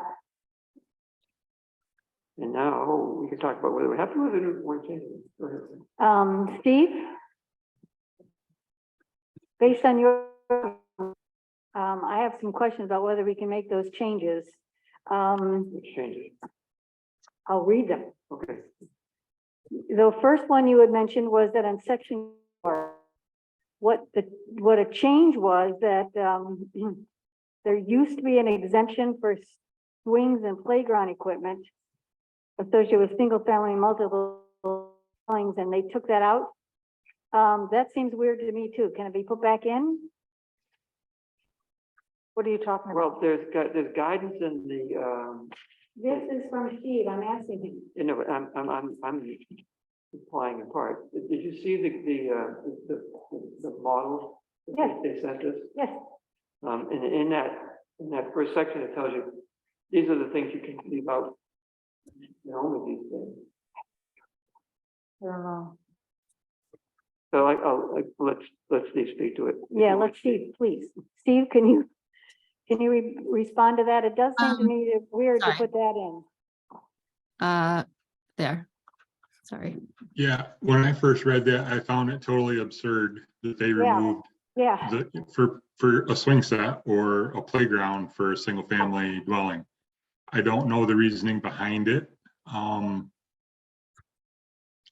I would assume that we could put that exemption back in. I don't know what the legalities of it would be. Recommend if we want to do that, we run it by a guy. right, okay. Yeah, But I think I it's think it's absurd to take totally it out. ridiculous. Yeah, I think it's ridiculous to take it out too. And when I put up a swing set for my son when he first moved here, never occurred to me that that would have required a building permit. And it never Um, has. Yeah, that's why. I think I would rather leave the exemption in and then check with Guy before we vote on it. Okay, what's it? Wasn't Swing there, set, installation of swings and other playground equipment. Is not in the new Number version. right,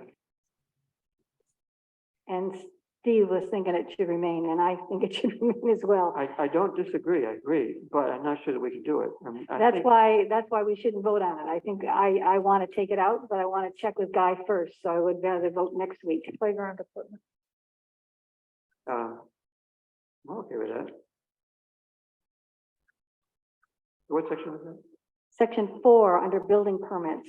Yeah. Um, Exemption. it was the exemption that was in there from the before was, Yeah, I think had to do with playground and swings. she might be Play- looking at page swing 6. sets It's and really playground helpful if you say equipment. what page. Page it's 5. I'm I mean, taking it it's from page Steve's letter. He didn't Oh, put numbers on got it. Okay, I've got. That's what I have. The second one that Steve, and that's the section that I was specifically referring to. There's if you look at the guidance. that's why I want to check with Guy first, Yeah. because I don't want to just let this go. I don't want people to have to go to put a swing set up. They have to go get a building permit. Unless we have to put it in. Right, that's why we need to check first.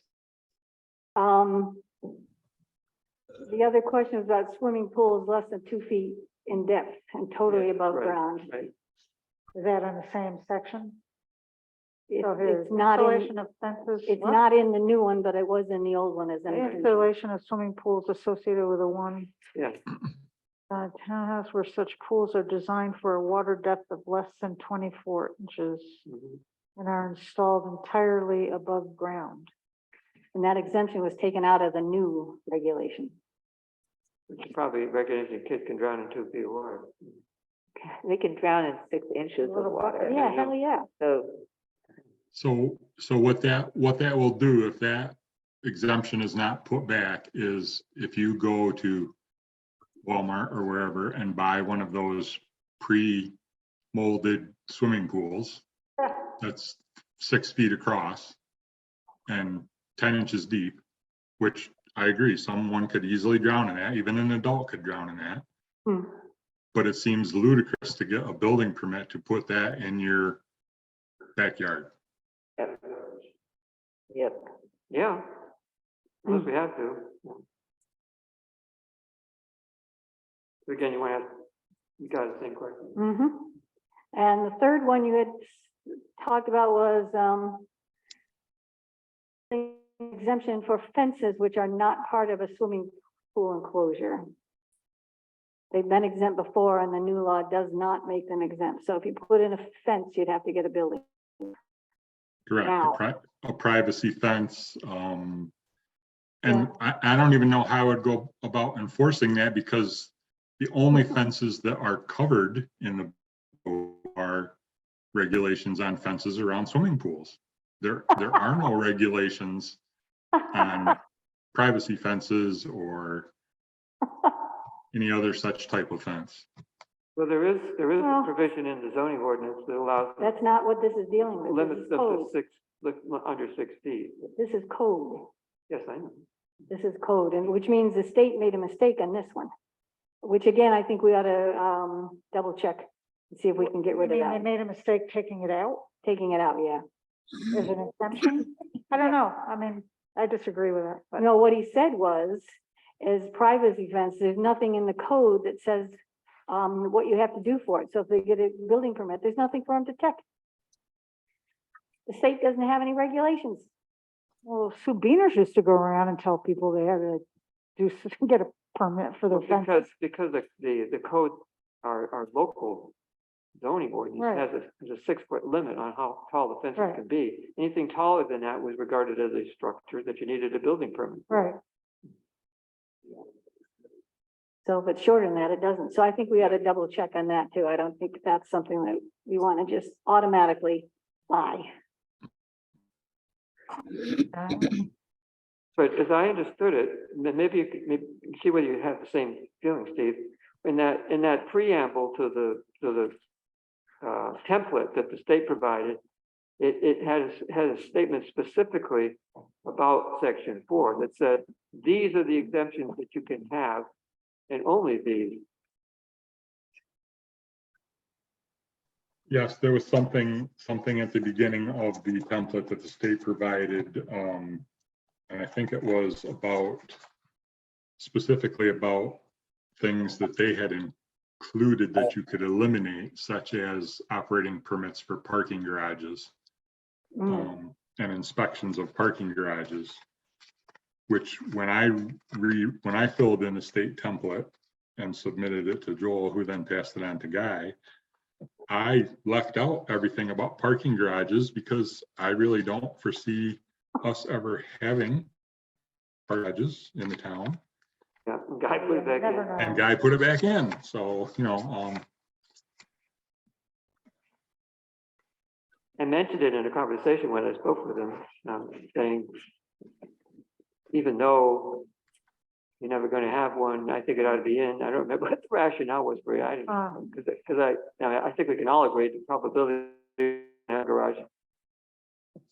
Oh, in the lifetime of what this law is apt to be is slim to none. But and I unfortunately did not bring the template with me tonight, so I can't read what we're talking about, Joel, but I could if I could get my computer connected. Yeah, I can't get online either. There's Yeah. something wrong I with don't the know network. why, but I could, I mean, if we wanted to, Janice could probably screen share, Well, because that document is in Work Drive. The Steve sent, no, what Steve sent. Steve sent, the third thing he sent was the template from the state, which has that preamble. Oh, that's in here. And even if it didn't include the preamble, we had it in Work Drive anyway. I read it there. Okay, was there anything else? But anyway. Yes, there was. The next thing that Stephen mentioned was retaining walls. There was an exemption for a retaining wall, and that was taken out. So why do you again, think- I don't know how I would enforce that because the only specifications for retaining walls in the code are ones that are going to impound fluids, specifically flammable fluids and hazardous chemicals and things like that. So if you wanted to build a nice stone retaining wall along the edge of your driveway, or a pressure treated, a lumber retaining wall, or a concrete block retaining wall, I have no guidelines to inspect that by. No kidding, there's no prescriptive section in the code. Retaining wall, if it's 3 feet high or 4 feet high, 5 feet high. No. Nope.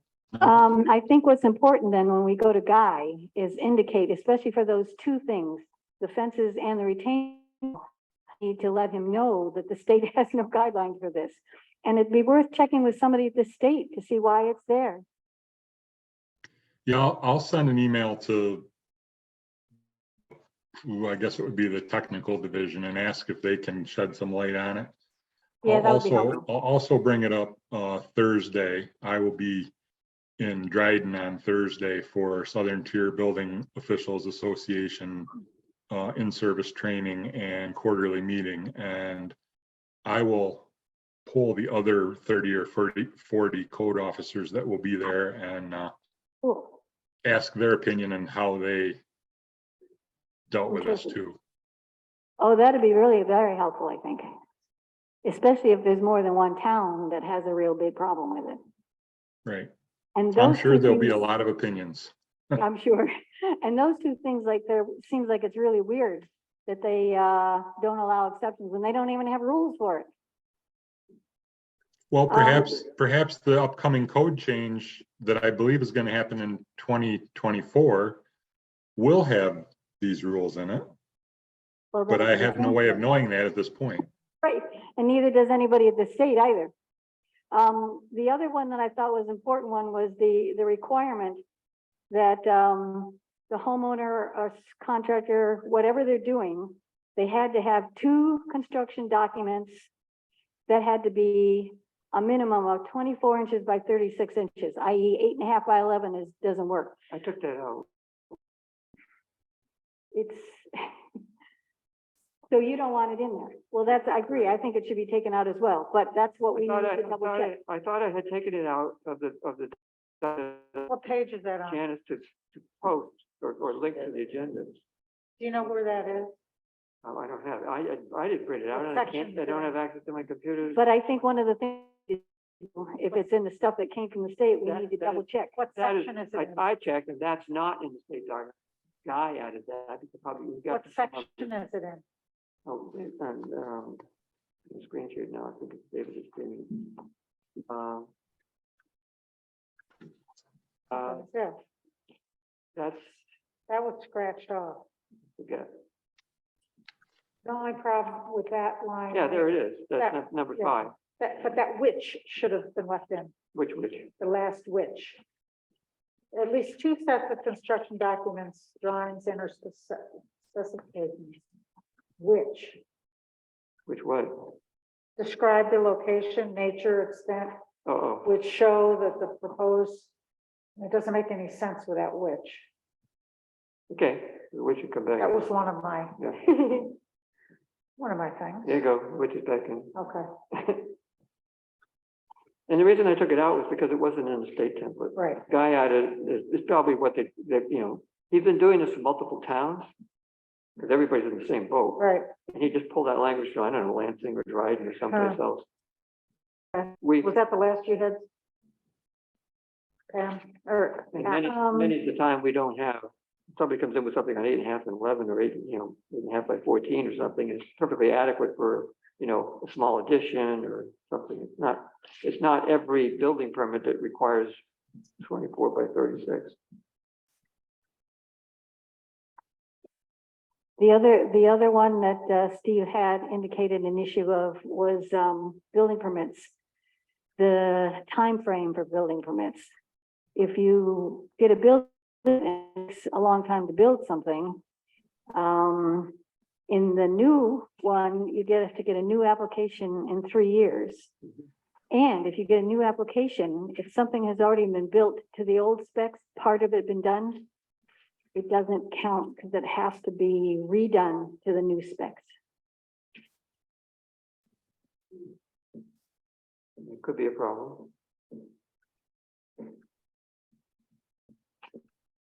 I don't see an easy way to handle that, but it might just be some way to divide up building permits, and if it gets close to some time, count it as a partial building permit so that something is done and finished, if there's some way to do that. But again, that I think we should look at before we just vote and approve this change. I'm not sure we have a lot of discretion in that one, but I understand the problem.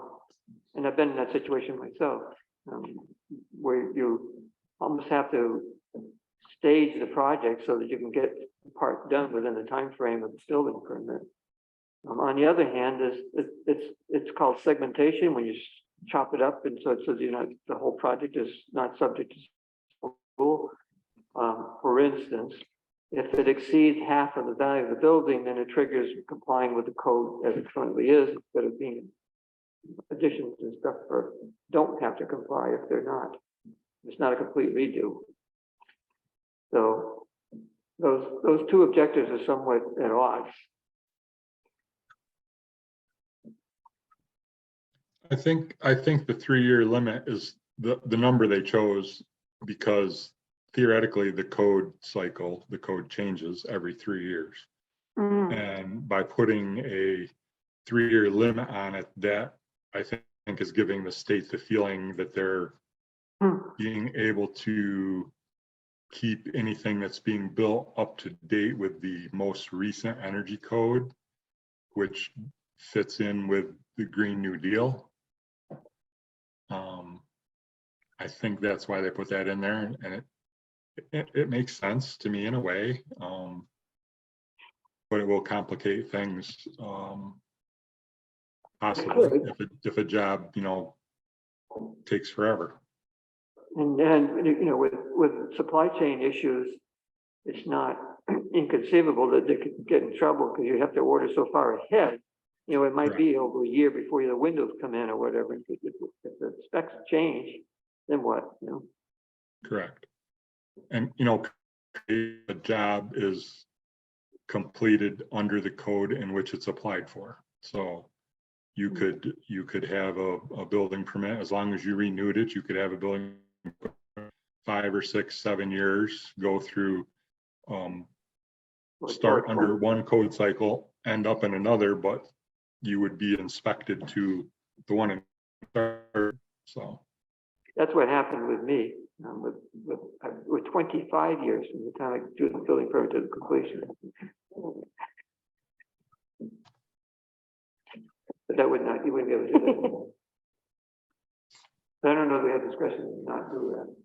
We can have. What section is that? Subdivision I. Under section 4I.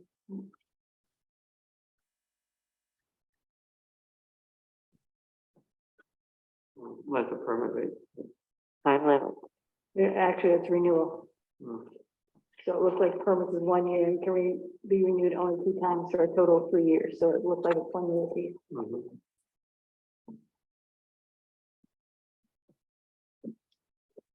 Steve, yes, did you have something on construction inspections? Covers pre-built sheds, pre-built garages and modular homes. Did you have a problem with that? I couldn't tell for sure. it actually, the pre-built sheds and pre-built garages, it's helpful to have that included because it's currently not. And people always question when they read our code or any code, well, it's not in your code. How come I have to get a permit? Mhm. As far as modular homes and you know, modular homes are inspected at the factory where they're built. And the only inspections I do are the on-site connections and the foundation and things that are actually physically done in my jurisdiction. Cool.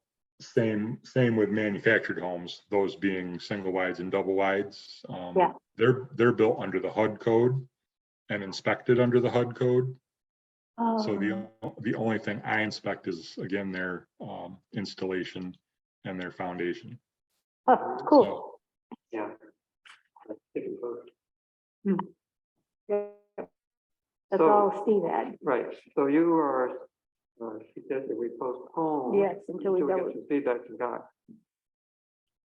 Everybody okay with that? That's fine with me. I had a couple questions Okay. on,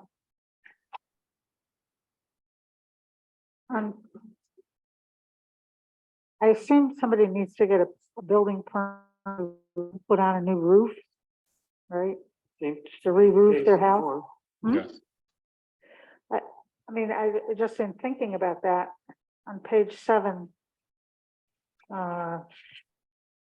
Let's see, applications for building permits, it talks about that the documents need to be prepared by a licensed registered architect.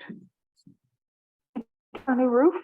I mean, no, well, it's in there, I asked about that too, because I had the same concern. yeah. And Steve said, because it's really confusing. There's 2 things that aren't in here that I knew applied before. I said, did they take them out? One was there was an exception for construction under 1,500 square feet. Didn't require an architect or engineer stamp. So they took that out. No, it wasn't in here. Oh. Steve says that it's elsewhere in law. And I think, what law is it in, Steve? it shows up in the New York State education law as a requirement for stamp drawings for building permits for structures over 1,500 square feet or renovations over, I think, $20,000. So there's no like exemptions from having to have a licensed and registered architect prepare documents That's the exemption. for anything. That's the exemption. What's the exemption?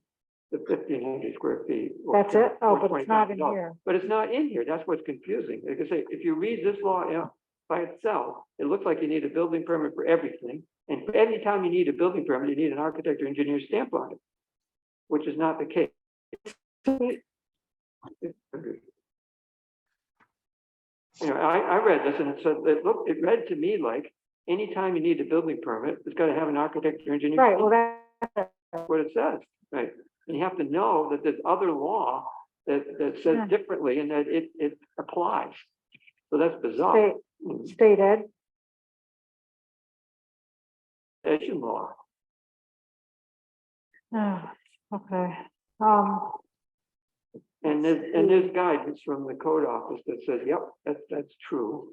Why they would provide a template in a law that has that language in it, which is, you know, that creates this confusion, doesn't make any sense to me. That's what they did. But that was my question to guys, can we put that in? Because Steve pointed out, our old law, the one that we're, Right. you know, asked to supplant, has that same language in it. Yeah. Yeah. Okay, under operating permits, you need to have an operating permit to put up a tent. Yep. As long as it's bigger than 200 square feet. It As may long not as- say, it may as not long as say it- that in there, but that's the general rule of thumb. What is the rule? What was it? 200 square feet or larger,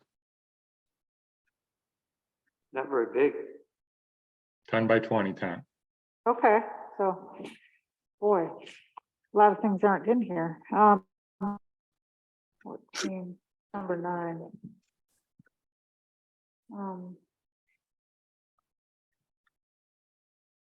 I don't know, maybe I didn't understand something on page 14, number 9.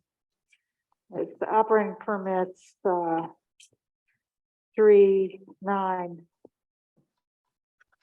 I didn't understand any of what is said in here. Other processes or activities or for operating any type of building, structure, or facility is determined by resolution. I mean, it just does. That's just an open statement that allows the town to require operating permits for anything they think they might want to. That's what I thought. That's a little strange. Okay. Okay, those were my main questions. I mean, the big, So we're gonna under wait? operating permits, the big one that we're gonna be doing would be for assembly areas such as churches, Yeah. the Waldorf School, the American Legion. Frequency inspection, you mean? Actually, the town hall should have an operating permit because of the meeting room. Yeah. And the other ones would be tents and possibly sugar house alternate activities and Yeah. possibly mobile food trucks. Right. The rest of them, I don't foresee us ever having to issue an operating permit for those. They're probably not going to happen in our town, Right. but it does not hurt to have them in our law just in case. Okey doke. Thank you. You're welcome. So I think we have a list of things to ask Guy about. And I think we're in agreement that we should postpone dealing with this until we still got time and to deal with it at the next meeting. Is there a deadline? Well, yes and no. We're supposed to deal with it by the end of the year when our authority runs out. Okay. Guy advised that if we didn't make the deadline, it would not be the end of the world. Well, we can deal with it. But we can next probably get week. it done Yeah, next time. okay. I mean, and the big question is, can we add things back in that they took out? Yeah, That's the big right. thing. Right. It's not that we want to put things in that they didn't include, but Right, mostly it's a right. matter of taking things out that they added. Right. Putting exemptions back. Yeah.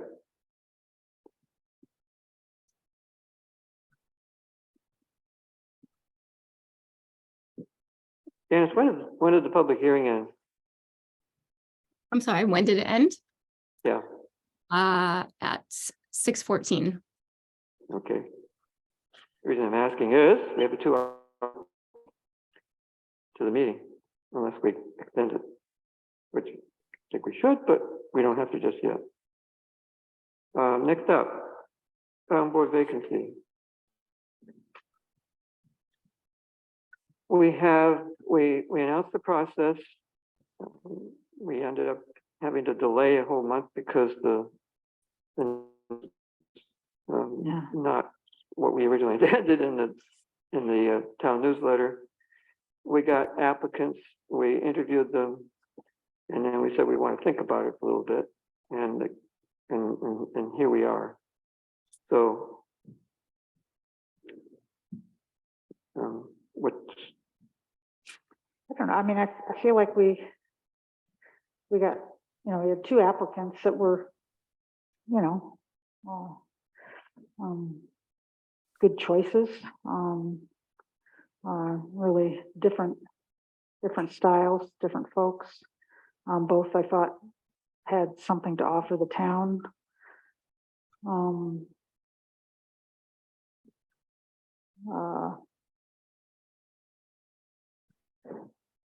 I would actually like to move that we appoint Steve Weisberg to fill the vacancy for 2023, right?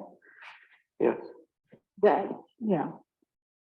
Through the end of 2023. yeah. I'll second that. And now let's talk. The reason that's on here is the invitations.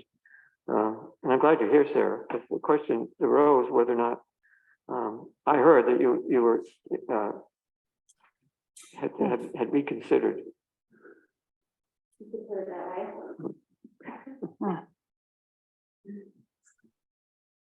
And so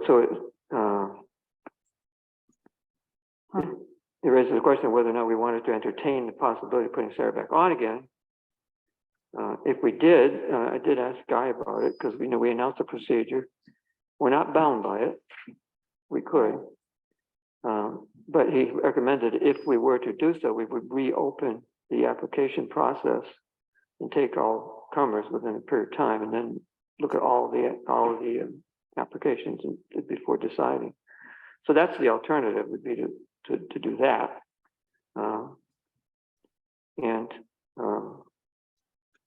I guess in my mind, I would clearer on that if you could address the questions that we might have about you coming back on. Specifically, you resigned for a reason, which you said you didn't have time and you wanted to devote the time to your business. What changed that would make you?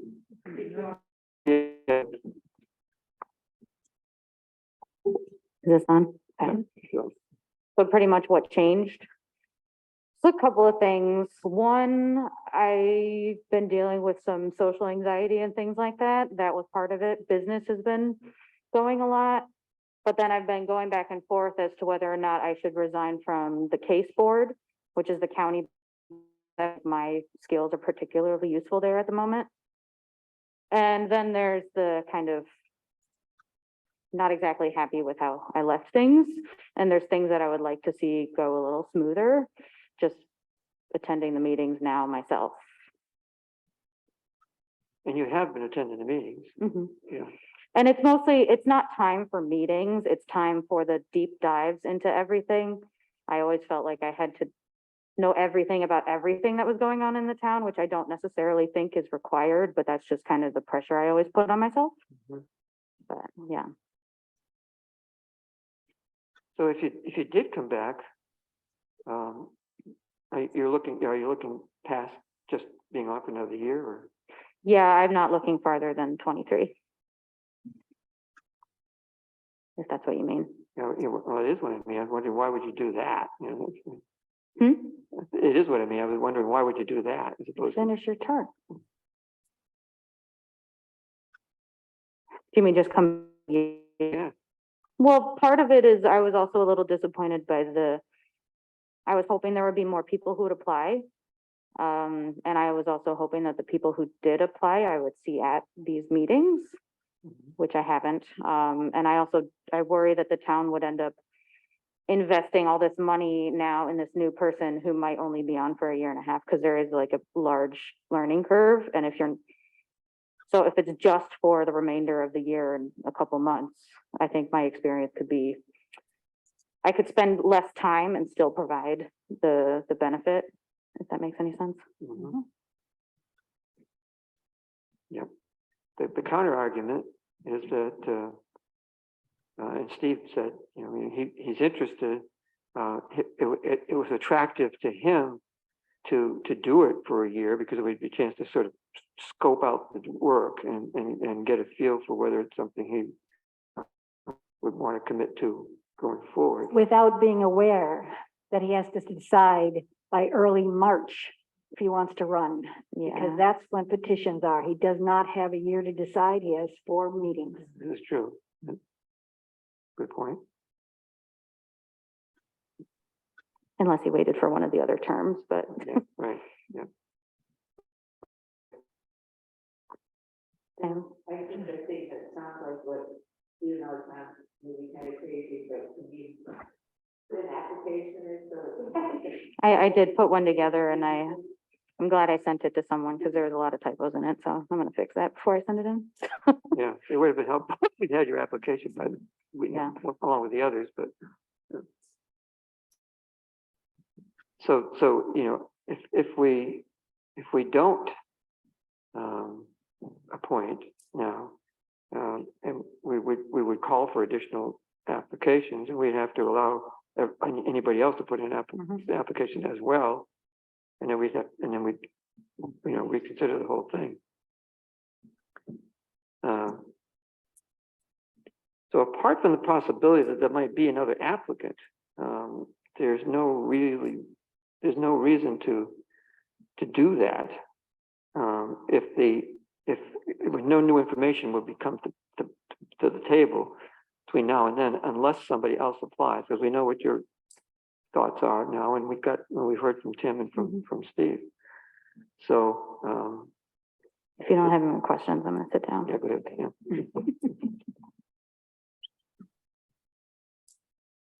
So, good discussion. I mean, it's, you know, it would be, you know, sort of an easy fix because, you know, everybody's aware of Sarah and the work she does.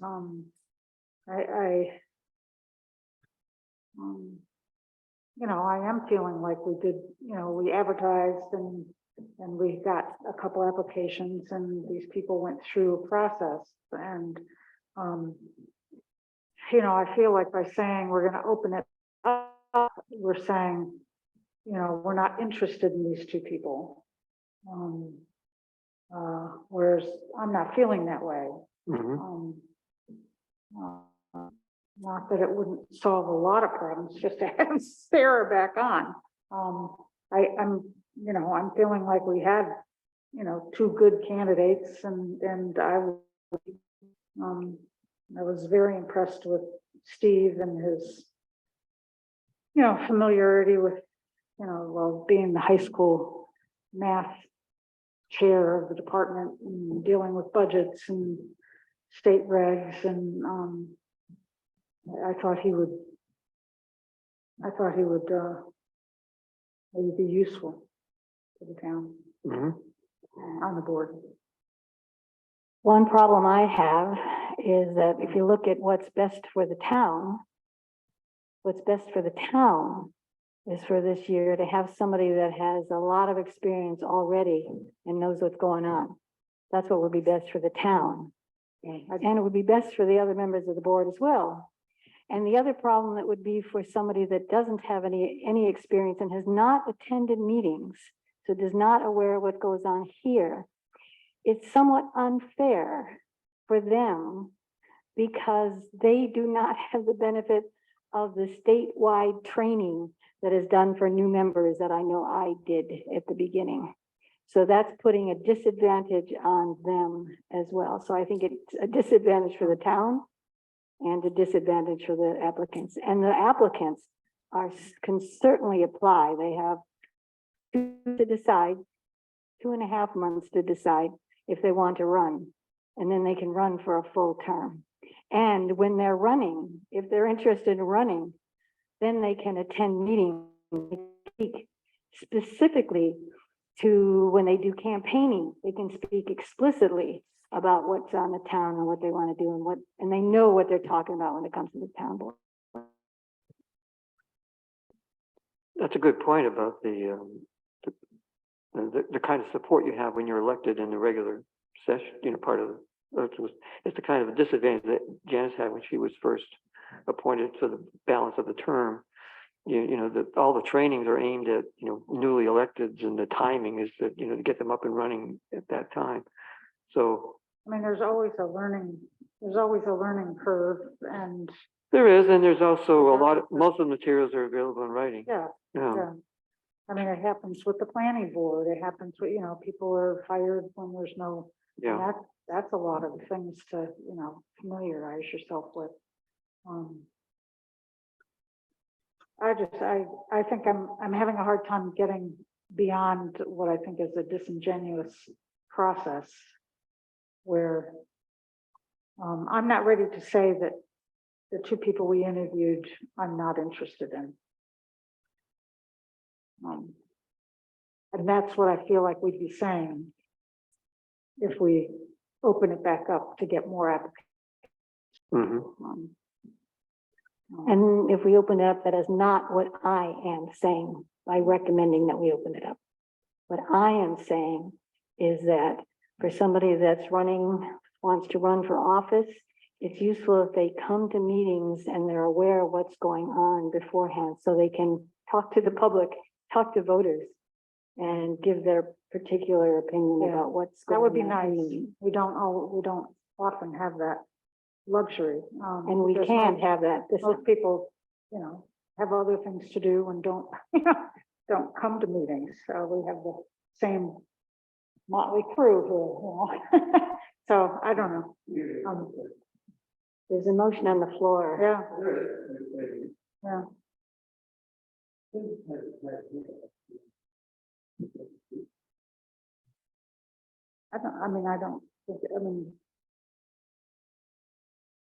You're a supervisor, but I think it's a discussion with us.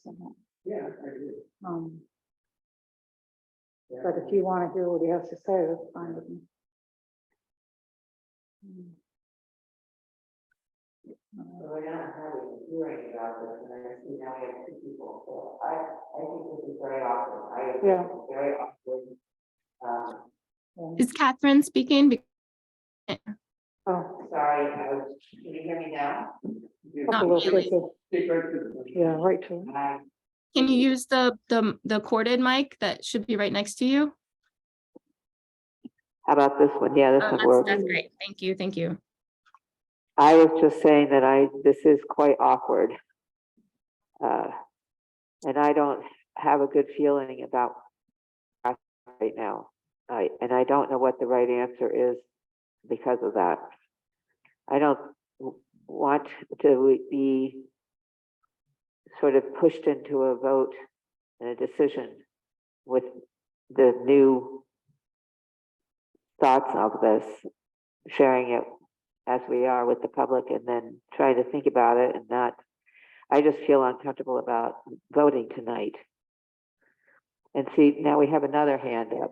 So we're having, this is supposed to be a board discussion. And now we're starting to have like, you can decide, but we're gonna be, I'm uncomfortable, that's all I'm saying. I just have 1 sentence. If I can speak. There's a few people that were ahead of you. If we're gonna do that, we have to decide. We Yeah, it has can't to be decide consistent. one person.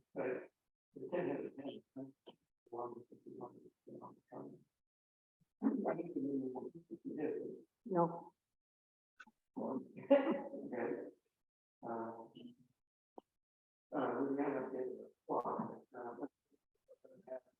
What's happening in the meeting room? We can't hear. Sorry. I said, I noticed that we ran off the end of our clock. Did. Yeah, your mic's not working either, Joel. The batteries are dying, the lights are dying on the. So there's a corded mic right there on the table, if you can use that. Is this one working? Oh, that one works. Wasn't somebody in charge of checking the batteries before? You can use that one. Yeah. This one works for me. That one was working.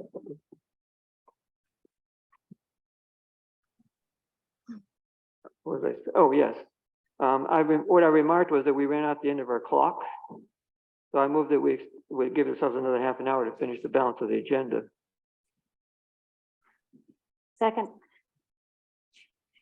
Yeah, I don't think we need to debate that, no. Janice? Yep, Connors. Hunter. Yes. Woodworth. yes, Kenyon. Yes. Okay, so we have a motion on the floor and we have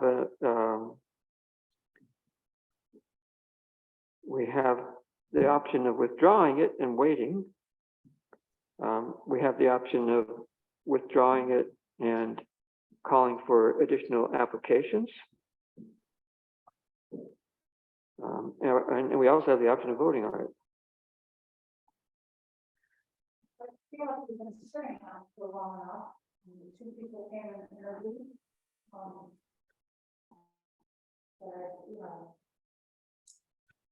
Is that Leslie? Are you I- on the, are you I'm on the? not sure. Is that mic actually working? It was when I turned it on. Is it on? The button's up. It's right there on the top. It's there. Hello? Yeah, that's Ah. better. Now it's on. Gotta sing, no. Yeah. I feel like we had a process, we had a deadline. I think maybe if Sarah had put in an application, that might have been a little, felt a little different. I'm also, thinking it would be nice to get somebody in who might potentially decide they want to stay and run. You never know, things change. But I am not going to say that neither of these applicants are worthy of our consideration. And I think they both would have a lot to offer. I just was impressed with Steve's work with the school and with regs and things like that. And I liked what he had to say about respecting divergent populations and all that stuff. And I know he came a number of times when we fell through on whatever we were doing, or and it didn't turn out. So I don't know if that's why he, if he saw on here, if he saw on the agenda, he may not be here because he's thinking we're going to extend the, call for more applications. So he, but I'd like to vote on. You like to, like to vote on motion. Yeah. Okay.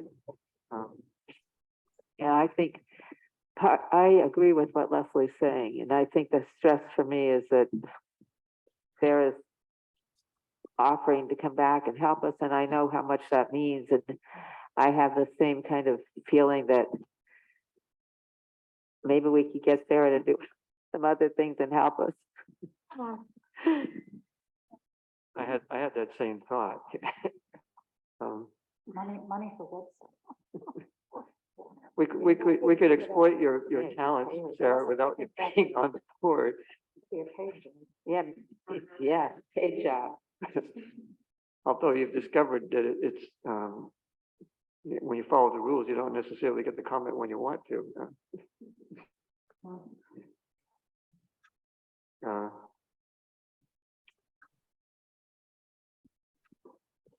Call the question. further, yeah, because I was going to say that's one way of doing it. Question's been called. That's not debatable. All in favor of calling the question? I guess so. Aye. Yeah. Raise your hand. You want to- You said it, I don't have to raise No, my hand. oh, No, you just calling don't. the question. Oh, yeah, you're right, you're right. Right. You're right. So we didn't have Janice do the roll call, but we got 3 people willing to question. So we're back to the motion, which is to appoint Steve. And there will be no further discussion. We'll do that vote, see how it turns out. So Janice, the vote on the motion. Connors, Aye. Hunter, Putting me on the spot, I'll have to say aye. Woodworth, No, Gagnon, Yes. Okay, we have our new board member. If you were here, I congratulate him, but no. All right. the And I next- want to, I hope that Tim will find a way to get involved, and to not lose interest. And I hope also that Sarah will be willing to be involved. She's despite not gonna- having We to- know where she lives. Yeah. All right, next up is another fun topic, the discussion with Janice, which we now understand is not something we can do in session. So, So I have a question, because as you know, I'm sitting in the office down the hall. Would it be better if I came into the meeting room? that's a good question. What do you think? Because Well- she could be at that mic if you wanted. Yeah, I don't know, are we having a discussion, or are we just gonna talk about what it is, what issues are in front of us and what we'd like to see? I mean, I don't know how much of a discussion that would be. I don't, I would like the opportunity to actually present my side. well, I don't feel like it's a side thing. I don't either. That's, I don't. I hope that that's not how this feels to any of us. The side business is not a good way to do this. I mean, I have been publicly smeared and slandered, and I feel like I need to present my response. Are you saying that you would like to come in here? Is that what you're happy to saying? Or are come. you saying that, I mean,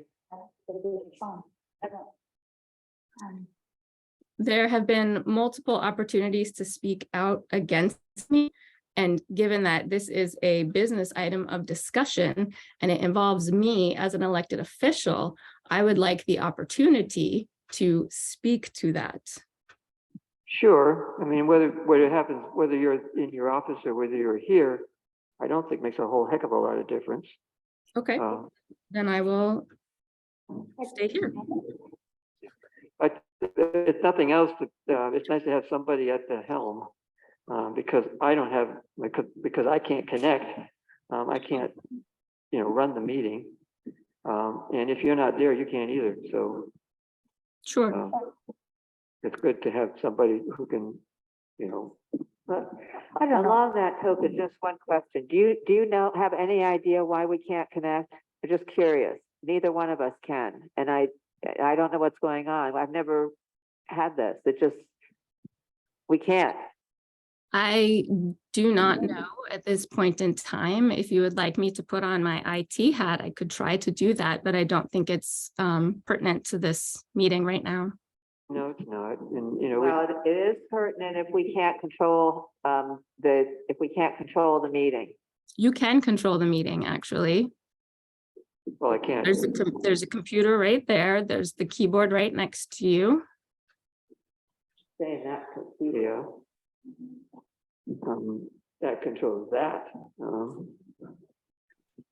Does this computer have the same, well, I don't think it's necessary anyway. I'd like to bring up a few things and, Right. and maybe if it start the discussion. Can some- I actually start? Because I Well- feel like this is all about me and nobody has Excuse asked me, me for Joel, my perspective, for my reaction to what has happened to me, to how. I'd like to talk all for a minute. out. Just for a minute, just Yeah. for a minute. It's not like a long list like my last list. Yeah.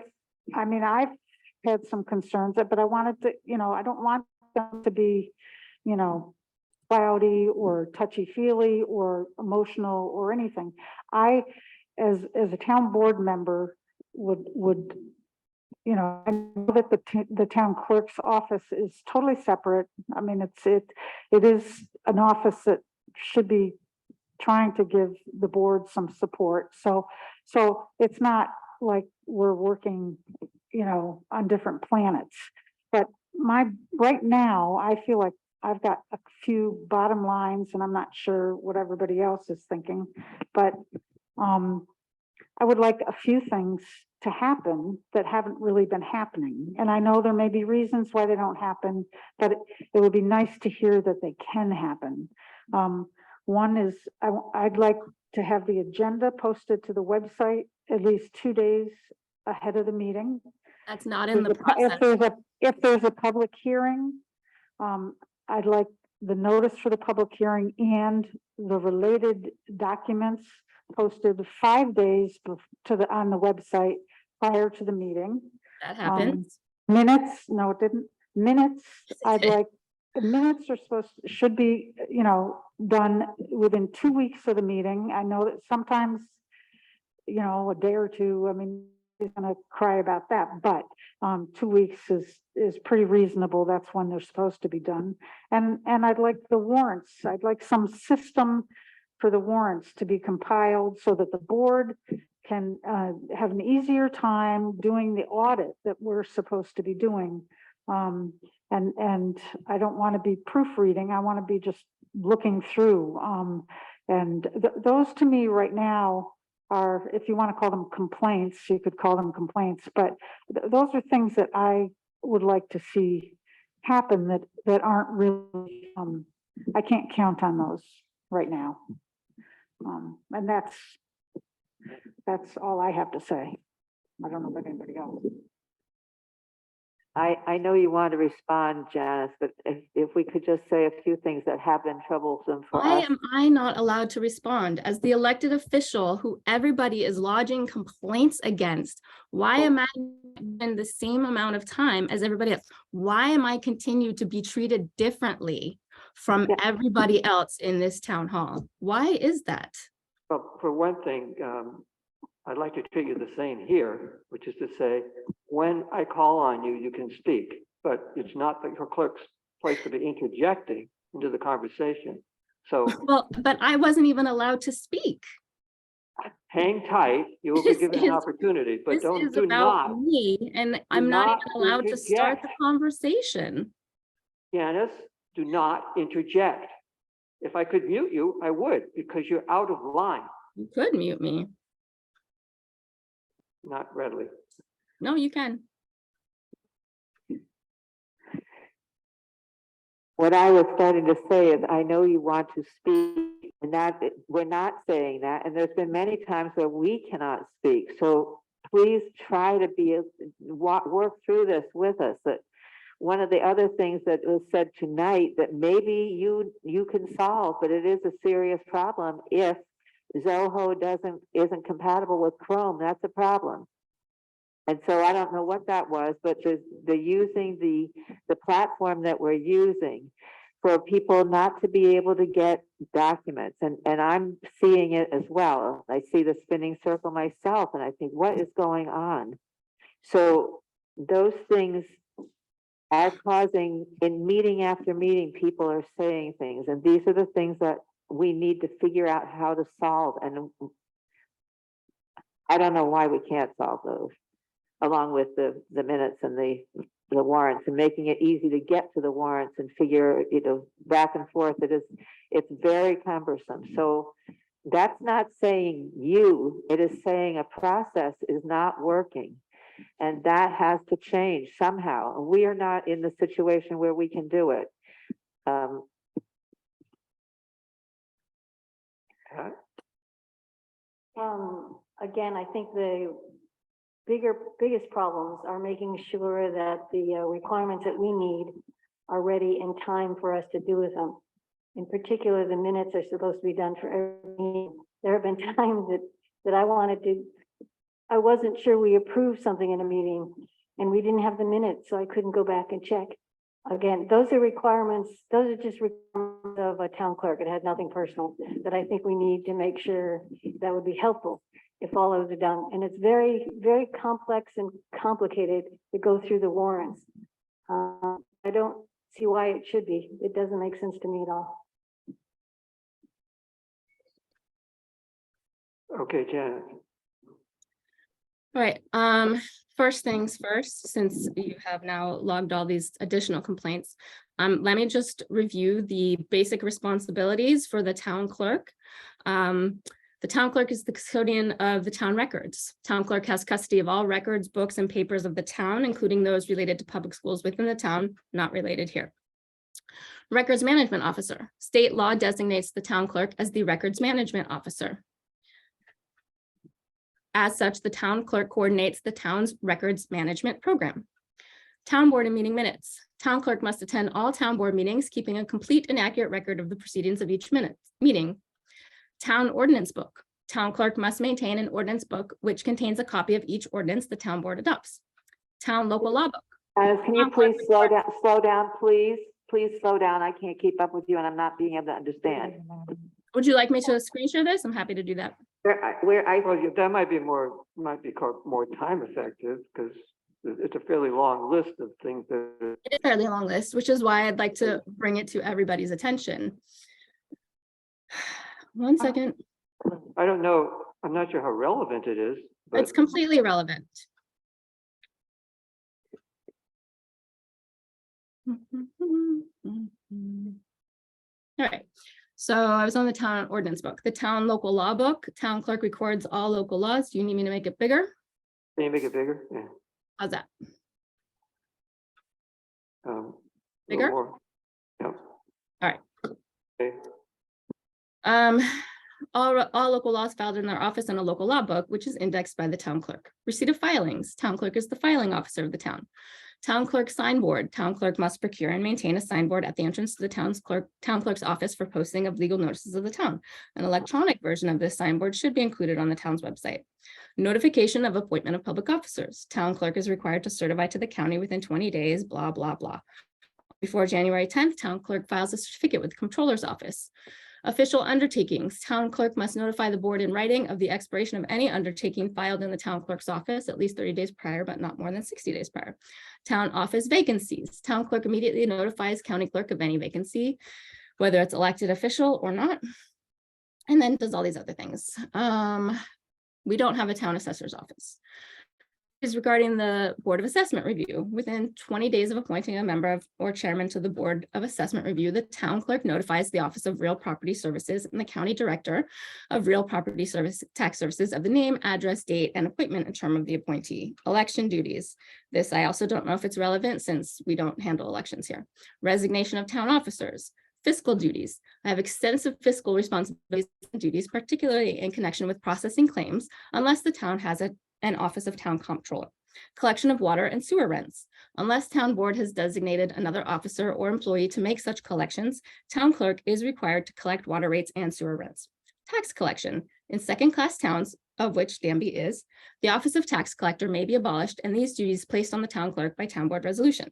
Licensing and permitting. We do marriage licenses, hunting and fishing decals, games of chance, dog licenses, and there's also this local licenses for liquor and cannabis. Duties regarding district courts. The town clerk transfers all justice documents, which has already been done. I don't handle any of that. Public inspection of the state register. When state register is received from the Secretary of State, town clerk must make it available for public inspection. Written notices of claims.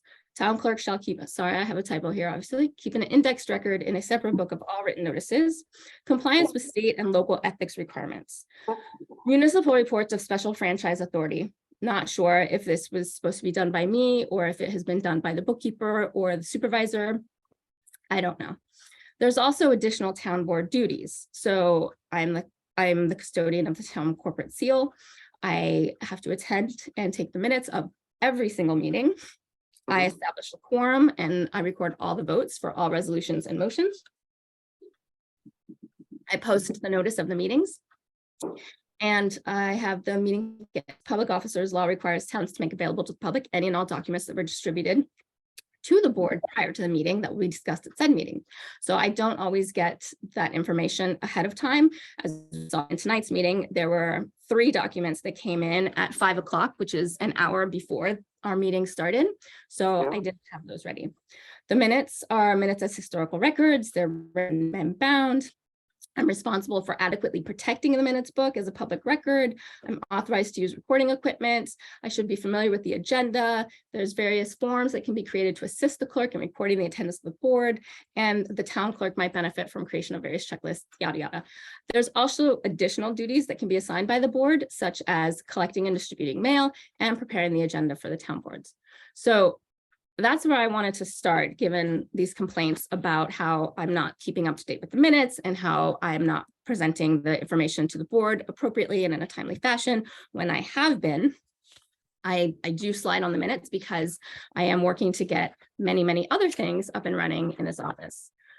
So I would like to switch positions and also make a comment that Ted's statement was incorrect. It's not that Zoho does not cooperate with Google Chrome. It was that there is a conflict between Google Chrome and Zoho. The Zoho support team is working on it, but it could also be something from Google Chrome side.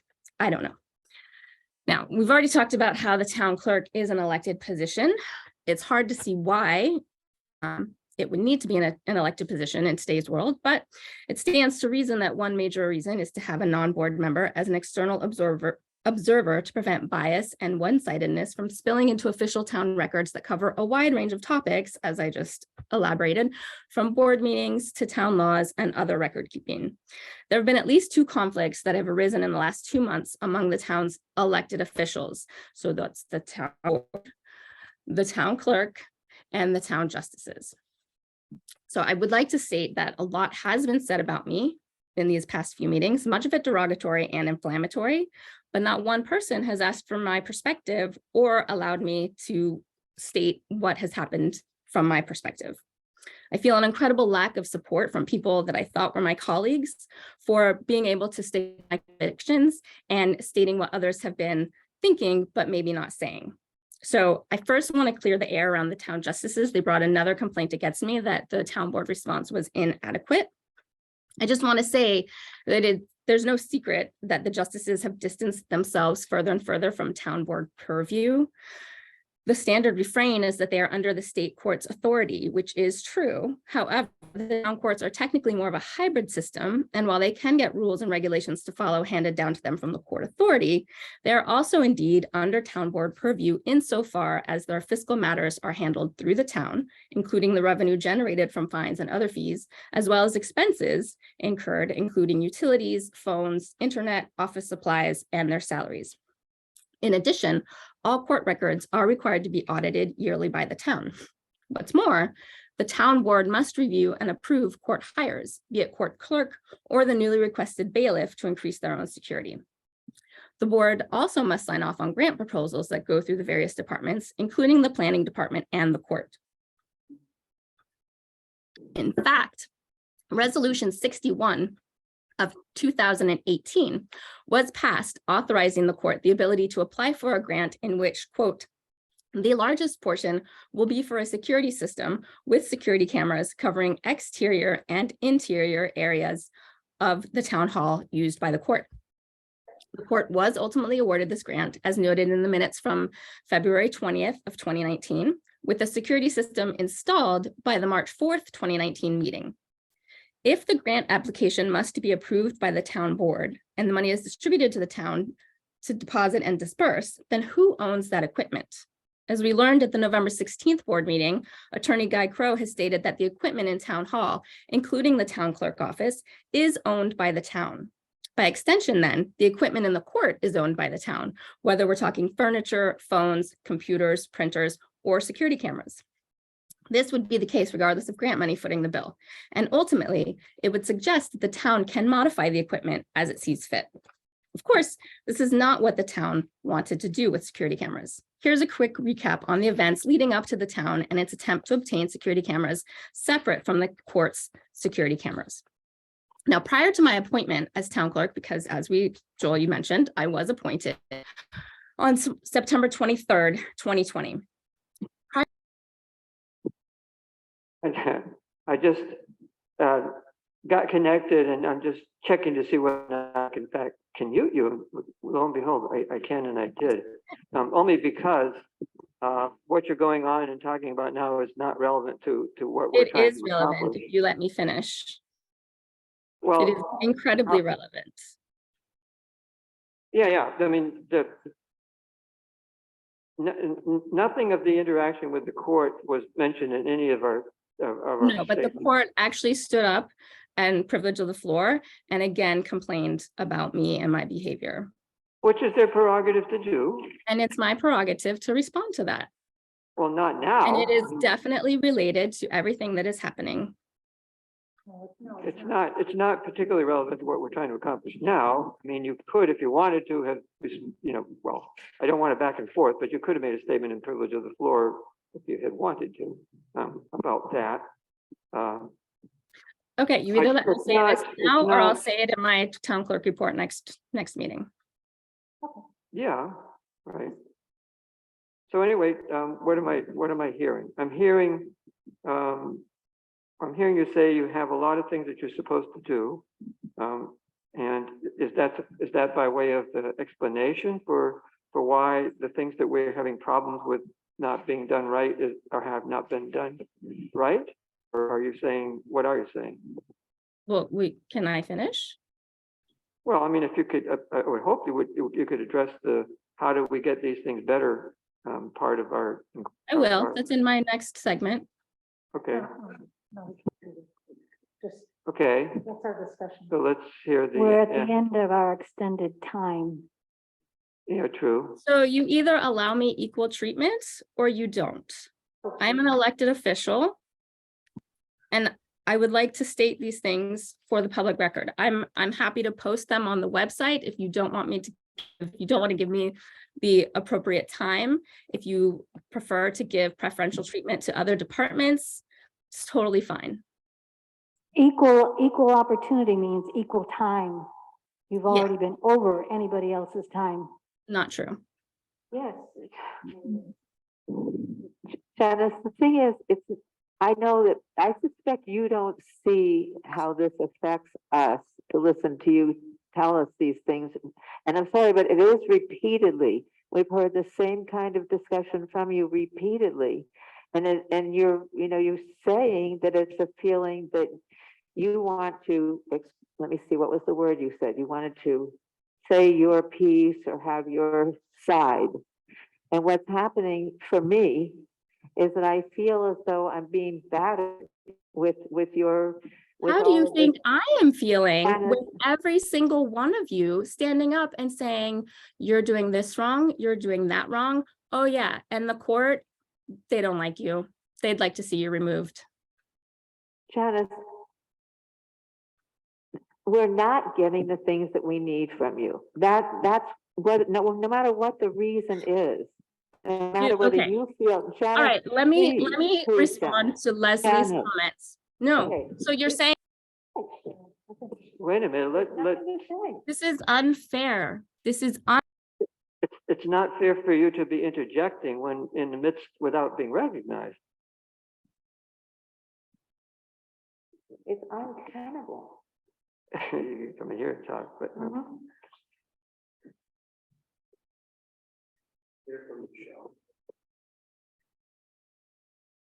Let me move this so that If people you can do see one me. favor, please speak slower and not so loudly at it, please. So, whoa, we're at our limit of meetings. So I would Have like more to time. say, Janice, if we Look. want more time in the meeting. I would like to respond to Leslie's comments about my minutes not being appropriate. Then we need to vote. She said that Wait a minute. I objected to allowing your corrections to be in the minutes. That Janice? is incorrect.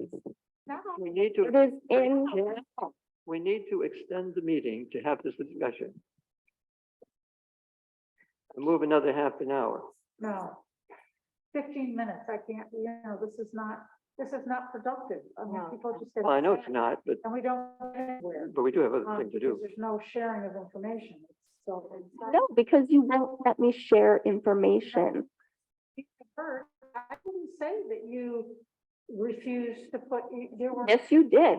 you changed a couple things and I acknowledge that. I changed, no, you didn't. You brought up things that I had already changed.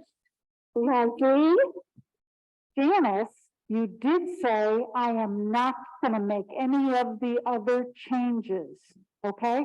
That's what you said at the last meeting. I don't, that's fine. So I found a way to get it in. It's not, I don't need to have that argument all the time. you stated, while I do not think it necessary to throw stones at anyone, I think your description of the incident leading up to you leaving the meeting was not reflective of what actually took place. Right. While I don't think it needs to be a blow by blow, he said, she said statement, what you have in minutes was not my experience of the event. Right. Perhaps something like, the clerk was extremely frustrated with the direction of discussion about budget lines and items she had strong feelings about and an interest in, lost her composure and eventually left the meeting. That is incredibly biased and completely throws me under the bus. I stated if there are contentious back and forth between clerk and board regarding IT needs, the clerk left the meeting. It was indeed contentious, just as this is being contentious right now. I am not feeling contentious. Do you know the definition of contentious? Yeah, I do. Are you sure? What you're doing right now is what you don't want us to do. It feels very much like your posture and everything is telling us that you believe that you've been wronged by us and we have no way to say anything, period. And that is not. So here's what I'm gonna say, since everybody wants to end this meeting. I will continue to do my state required duties as the town clerk. I do not know if I will run for reelection. If the voters would like me to, I can. If I decide to run for reelection and they say, no, we don't want you, then it's settled. But as an elected official, I don't have to stand here and take this. Janice,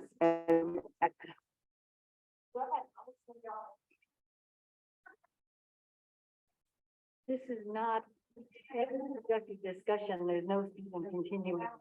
We need to finish the rest of the agenda. We do have other things, but we need a motion to extend the meeting to do it. We just did 15 minutes. Well, we didn't vote on it, though. You moved it, as I recall. Well, I moved an hour and you said you wanted 15 minutes. I don't, the most the town board can do is censure, but somebody else. I don't want to. So I'll amend my motion to 15 minutes. Okay. Janice, are you there to conduct this vote? Yes, I am. Okay, if you would. Connors, Yeah. Hunter, yes, Woodworth, Yes. Gagnon, Yes. So we need that. So it has been suggested that we should if we're not, that item on the agenda is not being productively pursued, and we should finish the other items that needs to be addressed. We have a resolution to amend to approve the municipal cooperative agreement, which comes up every year because every time they change the membership, they have to reapprove the participation. Laura told us that the only real change is additional members, Right. and they deleted the treasurer. Is that right, Laura? Yes, I believe what they did is the office of the treasurer, and they just shifted responsibilities to the finance officer. But those are the only changes So- really. Right, so it's not a change in operation really too much of any kind. They just, we've used the treasurer, the county treasurer, and Right. now we're gonna put that on the finance officer, who, is with the consortium and is the chief financial officer of the consortium. So those are really the only two changes. to that MCA. There's nothing really else significant in it. It's all the same. I've reviewed it. The attorneys have reviewed it within the consortium. And it's just something we do every year to keep it up to date. Is there only one resolution here? I remember. Only one. Just Okay. the one, approval of the 2023 amended municipal cooperative. Okay. If you want to. In the bottom part, in the in witness there whereof, Tompkins is misspelled. Oh, I'm sorry, guys. I did retype the template they gave us. And so in witness, that would be great if you guys could prove that. No, I'm just thinking, just trying to make you laugh here a little bit. In witness whereof. And Tompkins. I Yes, move that we those approve, corrections, those spelling corrections, that would be great. with the change in the spelling. I move that we approve the 2023 amended municipal cooperative agreement for the Greater Tompkins County Municipal Health Insurance Consortium. Any discussion? Hearing none. Janice? Connors, Yep. Hunter, Yes. Woodworth, Yes. Gagnon, Yes. Next meeting agenda.